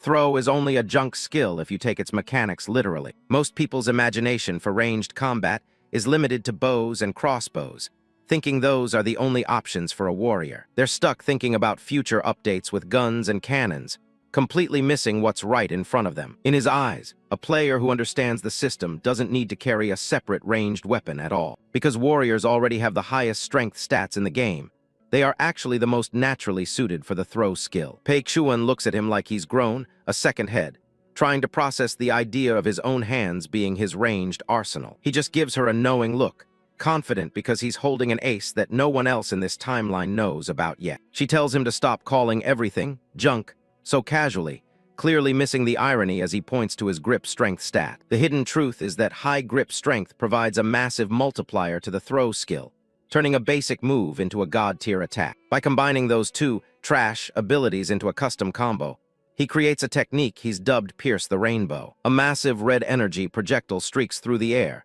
dealing catastrophic damage to a distant target with pinpoint accuracy. The system congratulates him on the innovative combo, officially registering his new move under the name he gave it. With this one trick, he's transformed himself from a standard melee fighter into a top-tier ranged threat. Pei Xuan stares at him through the monitor, admitting she's never seen anyone with his level of foresight and judgment. She finally concedes that he's earned his keep, and tells him that it's time for him to collect his well-deserved reward. Pei Xuan leans back with a smug grin, promising to hand over the 10 silver coins as soon as they get back to town. Lin Jai is momentarily taken aback, realizing their original agreement was for much less than 10 silver. She explains that his impressive display of skill with Dawnblade has earned her respect, making him worthy of the higher payment. But she quickly adds a catch, playfully sticking out her tongue while reneging on her offer to step down as the manager of Dark Street. Lin Jai's jaw drops in shock as he realizes she's actually going back on her word right in front of him. He reflects on his previous life,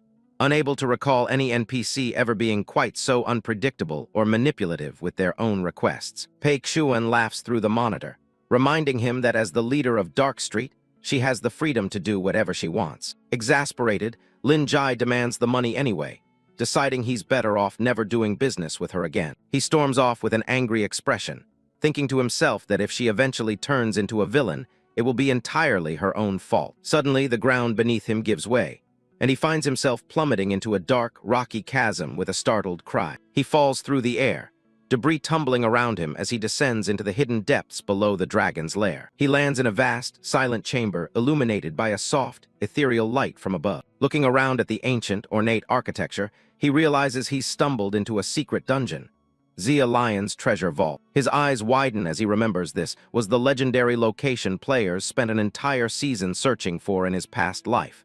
Yet here he is, having found it by pure accident. Lin Jai scans the vault, but there's no gold or legendary gear here. It's just a pile of dusty toys and old rag dolls, the kind of things that mark a child's growth. He pauses, his gaze falling on a framed photo hanging on the stone wall. He stands alone amidst the mountain of stuffed animals, looking down at a picture that seems out of place in a gang leader's vault. The photo shows a happy young girl with purple hair hugging Oliver Green, the mayor of Mel Town. The realization hits him. Pei Xuan isn't just a boss, she's actually the mayor's daughter. A heavy boot slams down onto a man's head, the sound of the blow echoing through the cold chamber. Pei Xuan sits perched atop a stack of wooden crates, looking down at the intruder who just uncovered her past. Lin Jai looks up at her, realizing that all those security orders from the mayor were just a father's way of trying to protect her. Pei Xuan looks away with a bitter expression, cursing her damn old man under her breath. She jumps down from her high perch, landing gracefully on the stone floor. She argues that recognizing the harsh reality early on in the beginner village is a lesson every player needs. Her eyes narrow with intensity, asking if having that clarity isn't actually a good thing. Lin Jai holds up a hand, admitting he wants to agree with her, but he has to object to her core philosophy. He stares her down, questioning what exactly gives her the right to decide who is strong and who is weak. Pei Xuan remains silent, her sharp eyes fixed on him as she listens to his challenge. The warrior gestures to himself with a smirk, asking point-blank if she thinks he's the one who stands on the side of strength. She admits she likes the question, promising that the answer will be clear soon enough. Lin Jai raises a finger to set new terms. If he wins, the reward remains the same, but she must also step down as manager of the Dark Street. He tells her to live by her own law of the jungle. If she loses, she'll have to follow his every command. She gives him a mocking smirk, asking what the price will be if he's the one who falls. The protagonist tells her that's never going to happen, then tosses the greatsword back to Pei Xuan with a sharp, confident movement. A purple glow ignites as Pei Xuan grabs her blade, declaring that since he knows her secret, she now has every reason to kill him. She mocks him, pointing out that even if he's strong enough to slay a dragon, he's still standing there without a weapon. Lin Jai doesn't back down. He activates Berserk, and a searing aura of orange flames erupts around him. The skill begins to drain his health, but in exchange, it grants him a massive boost to his speed and destructive power. Pei Xuan lunges forward, her purple takai trailing streaks of light as she aims a lethal strike. Lin Jai moves like a blur, the speed of his berserk state allowing him to keep up with her high-speed movements. She brings her blade down with crushing force, intending to end the duel then and there. Despite the danger, the warrior remains focused, his eyes glowing with the intensity of his activated skill. A shockwave ripples outward as he catches the glowing purple blade with his bare hands. Pei Xuan's jaw drops in disbelief. She can't understand how he's parrying her takai without a weapon of his own. He roars as he executes a perfect parry, the sheer force of his grip holding her lethal edge in place. The clash of their powers creates a blinding explosion of energy that fills the vault. The force sends her flying back into a pile of wooden crates, while Lin Jai stands tall amidst the wreckage, bruised and struggling to breathe. She wonders if even her blade has acknowledged his overwhelming power. He looms over her like a dark silhouette, stating that only the strong have the right to set the rules. Pei Xuan refuses to give up just yet, pulling herself out of the debris with a desperate grit. She charges again with her purple blade, her form surrounded by a crackling aura of energy. Lin Jai shifts into a dynamic stance, his aura flaring as he declares that he is the strongest one here. The boss swings wildly, shouting that absolute power is the only truth in this world. He blocks her effortlessly, nodding that for most players, this world is just a game where nothing matters. He points out that in their eyes, nobody really cares whether an NPC lives or dies. Lin Jai's expression hardens as he stares down his opponent, declaring that for him, this world isn't just data. It's a real, bloody life. Pei Xuan is caught off guard, her eyes wide with confusion as she asks him what on earth he's talking about. He reflects on his past, a time when he saw a colder and more desperate reality than anything she has ever known, leading him to reject her law of the jungle. His mind drifts back to a mission long ago, where a shattered carriage lay amidst the ruins of a forest path after a brutal monster attack. A digital notification pops up in his memory, a random event where a goblin raiding party had to be defeated to save a kidnapped elf. In this memory, a younger Lin Jai stands with a party of high-level players, his eyes already showing a weariness beyond his years. He remembers the sight of a young elf girl, bound and trembling on the ground with tears streaming down her face. One of the veteran players notes that the rescue is complete, and they've already collected their rewards, leaving him wondering what to do with the NPC. Another player, a man in a red shirt, draws a sharp dagger and suggests that the girl might just cause trouble if they let her go. He stands over the crying elf girl with a sadistic grin,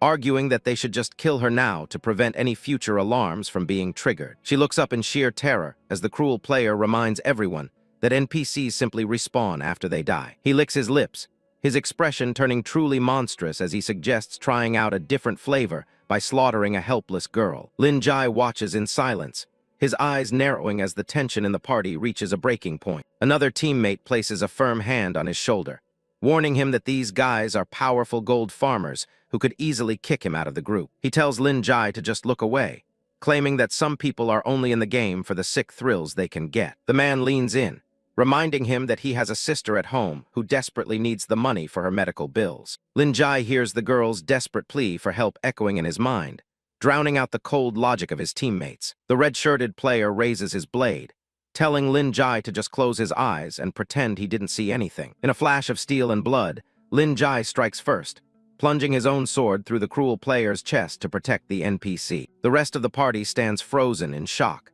unable to believe that anyone would actually murder a top-tier player just to save a piece of game data. He leaves his sword embedded in the ground, reflecting on how that single choice earned him the first red name of his life. A crimson system alert flares to life, confirming that Lin Jai has officially entered red name status for player killing. He walked away that day without a second thought, his body having acted far faster than his sense of self-preservation. As he left the stunned group behind, he muttered that the situation was fundamentally wrong and that someone had to make a choice. He understood the system's logic, that a new elf would eventually take her place, but he couldn't accept the coldness of it. His gaze lingered on the terrified girl on the ground, wondering what would truly happen to this specific version of her. He argues that since the game's rules seem to tolerate such pure evil, he has no choice but to intervene. He swings his massive blade with conviction, declaring that he will judge this world based on his own moral compass. His face is a mask of grim determination, as he dares anyone who finds his rules unacceptable to step forward and try to kill him. He looms over Pei Xuan,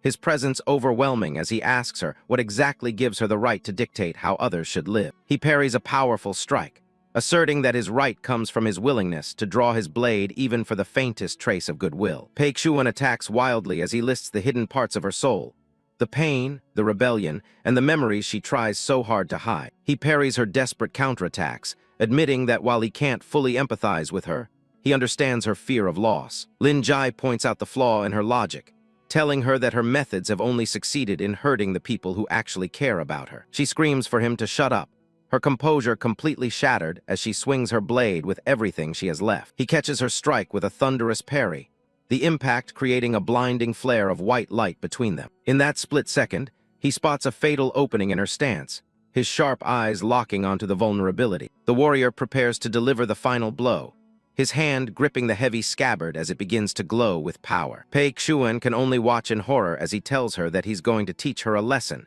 just like one would a disobedient child. He swings the heavy scabbard with crushing force, intending to break her spirit once and for all. The blow lands, sending the gang leader crashing to the floor as tears finally begin to spill from her eyes. She collapses on her knees, her title as the administrator of the dark crevice appearing above her head as she breaks down in defeat. Lin Jai stands tall, looking down with a stoic expression as a voice from below finally admits defeat. Pei Xuan remains on her knees, her eyes wide with shock as she stares at the massive object that just struck her. She gasps in disbelief, questioning how the Nightwalker's scabbard could even exist when the sword was never meant to have one. Lin Jai begins to walk forward, his hand resting on the hilt of the dark, notched scabbard as he asks if the blade was a gift from Mayor Green. He slides his weapon home with a sharp click, explaining that the Nightwalker did indeed have a scabbard, and that he found this secret in her vault. Paik Shuan rejects his words, her face contorting as she insists that she needs no scabbard, and that compromise would only bind her will. He stands over her,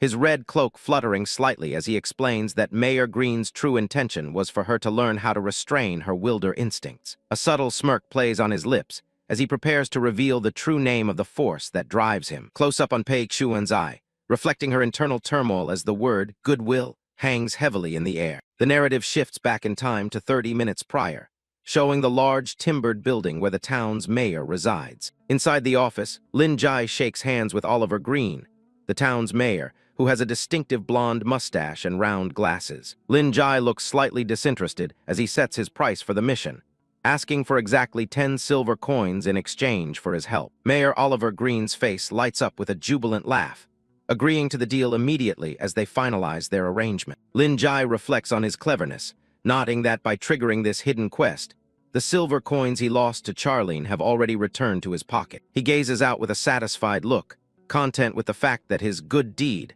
has already started to pay off in more ways than one. The massive scabbard remains firmly planted in the ground, a silent testament to his philosophy that the undrawn blade is truly the sharpest. He looks back at the kneeling girl and addresses her by the name she uses in the town, Charlene. A faint, genuine smile appears on her face, signaling a shift in her defiant attitude. She admits that losing to a player like him isn't so bad, acknowledging that his title of Blade of Dawn was well earned. She declares that the era of the Dark Street has ended, and from now on, she will simply be known as Charlene of Mel Town. One of her henchmen, a man with spiky green hair and a thick mustache, panics at the news and asks how they are supposed to make a living now. Paik Shuan gives a devious grin, suggesting they transition into the loan shark business, which leaves Lin Jai wondering if anything will actually change. She adds that the money will be reinvested into maintaining public order, allowing her to claim that she is doing a goodwill deed of her own. Lin Jai smirks, nodding that the mayor would likely be thrilled to hear that the town's surroundings are finally being secured. A glowing system notification appears before him,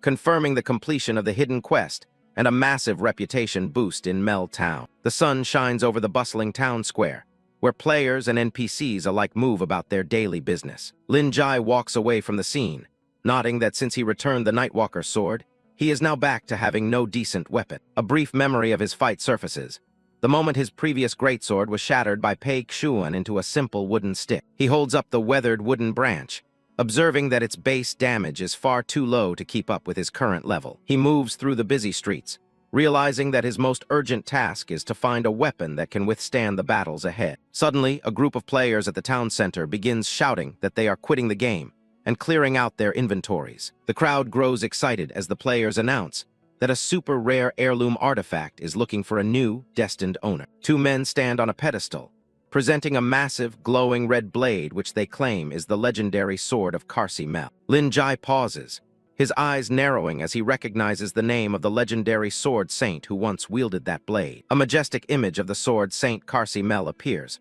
a warrior wreathed in golden flames whose title even gave Meltown its name. The heirloom weapon stands tall in the center of the square, though Lin Jai notes with a cynical gaze that it's nothing more than a useless ornament. Other players around him are already falling for the bait, whispering in awe that an actual heirloom artifact is being sold in a beginner village. He watches the crowd, knowing that those who haven't seen the real thing will mistakenly believe this item is incredibly powerful. A stocky tan player named Zaro, who has messy brown hair and a prominent X-shaped scar on his right cheek, steps forward to address the crowd. Zaro puts on a generous act, declaring that he isn't selling the sword but giving it away for free to anyone who wants it. Zaro's story begins when he accidentally drinks poison and loses several levels due to bad luck. As if his luck couldn't get any worse, the very next day, he took a clumsy tumble into the lake in a ridiculous accident. But to their surprise, as his teammates tried to pull him out, they discovered a mysterious sword lying at the bottom of the lake. The sword seemed to radiate an aura of arcana.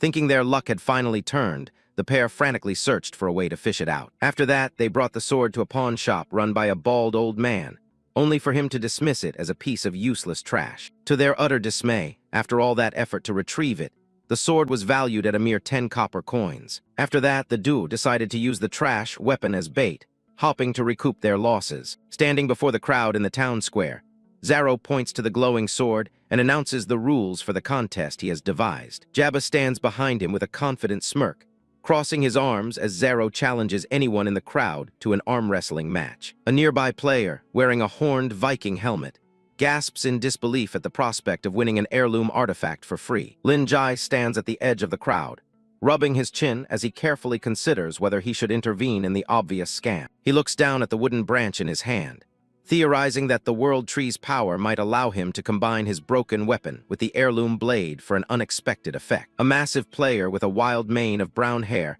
and the barbarian class label steps forward, his strength stat of 18 glowing in a digital window. The barbarian grins with supreme confidence, certain that his superior strength will make short work of the scrawny opponent at the table. Zero sits at the arm wrestling table, his expression devious as he demands a 1 silver coin trial fee from anyone who loses. The barbarian looks down at Zero with contempt, noticing his opponent's base strength is only 12 and feeling certain of a quick victory. From the sidelines, Lin Jai watches the match begin, nodding the barbarian's arrogant smile as the two men prepare to clash. Their hands lock together with a sharp sound, and Zero's eyes narrow as he activates his secret ability, the Silent Weakness Curse. Purple energy surges from Zero's hand, instantly draining the barbarian's strength and causing his stat to plummet from 18 down to 8. With the curse in effect, Zero easily slams the barbarian's hand onto the table, his face twisted in a mocking grin. The barbarian collapses to his knees in despair, mourning the loss of his entire net worth, while Jabba stands over him, gloating. Lin Jai finally steps forward, a calm but sharp expression on his face as he asks to take a turn at the arm wrestling table. Both Zero and Jabba freeze in shock, their eyes wide as they recognize the famous Blade of Dawn standing right in front of them. A dark shadow falls over Zero's face as he recalls the humiliation of past failures, his teeth bared in silent rage at the man who mocked him. He clenches his hands together, his expression turning purely malicious as he welcomes the chance to finally settle the score with Lin Jai. Lin Jai meets the man's gaze with a stoic look, sensing a murderous intent radiating from Zero as his eyes begin to glow with a sinister red light. Jabba, watching Lin Jai like a hawk, convinced he's some high-level insider who played the closed beta. He's already smirking, thinking he's about to humiliate some big-shot gaming royalty. Jabba pointed to the sky, using the oldest trick in the book to distract everyone. While all eyes were off the table, Zero chugged an alchemy potion, bumping his strength stat from 12 to 14. Lin Jai keeps up the confused act, while Zero just laughs at him. He thinks he's being clever, mocking the idea of modern planes existing in a fantasy game world. Zero gets into position, addressing Lin Jai as the Blade of Dawn, and telling him to get ready to lose. He's clearly confident that his potion-boosted strength will be enough to win. The match starts and things get intense fast. Smoke even starts pouring off the table. Lin Jai realizes this guy isn't just trying to win a bet. He's looking to do some real damage. Zero's face goes full demon mode as he puts every ounce of his boosted strength into his arm. Lin Jai just asks him to wait a second, looking remarkably calm despite the pressure. Boom! A massive shockwave blasts through the square and the system notifications start flying. Zero's arm is officially fractured, and he's been disarmed in the most literal way possible. When the smoke clears, there's a massive hole in the nearby building where Zero was just launched. Lin Jai stands over the wreckage, looking a little surprised by his own strength. A notification pops up explaining that Lin Jai triggered grip strength enhancement. Since his strength is so much higher, the game treated the arm wrestle as a combat disarm move, doubling his power. Lin Jai realizes he accidentally broke the guy's arm by triggering a combat skill. Jabba, looking on from the side, absolutely terrified by what he just witnessed. The system explains the mechanics. When you disarm an unarmed player, the knockback force is applied directly to their entire body. No wonder Zero turned into a human projectile. Zero is sprawled out in the rubble, completely out of it. Lin Jai just shrugs. Hey, if the guy goes flying, that definitely counts as a win for him. Jabba tries to salvage the situation, calling Lin Jai his brother's destined enemy to make it sound like a fair rivalry. He's clearly trying to regain some dignity after that blowout. Lin Jai just gives him a blank stare. He has absolutely no clue who this guy is or what he's talking about. Jabba flips out, offended that the Blade of Dawn doesn't even recognize his face.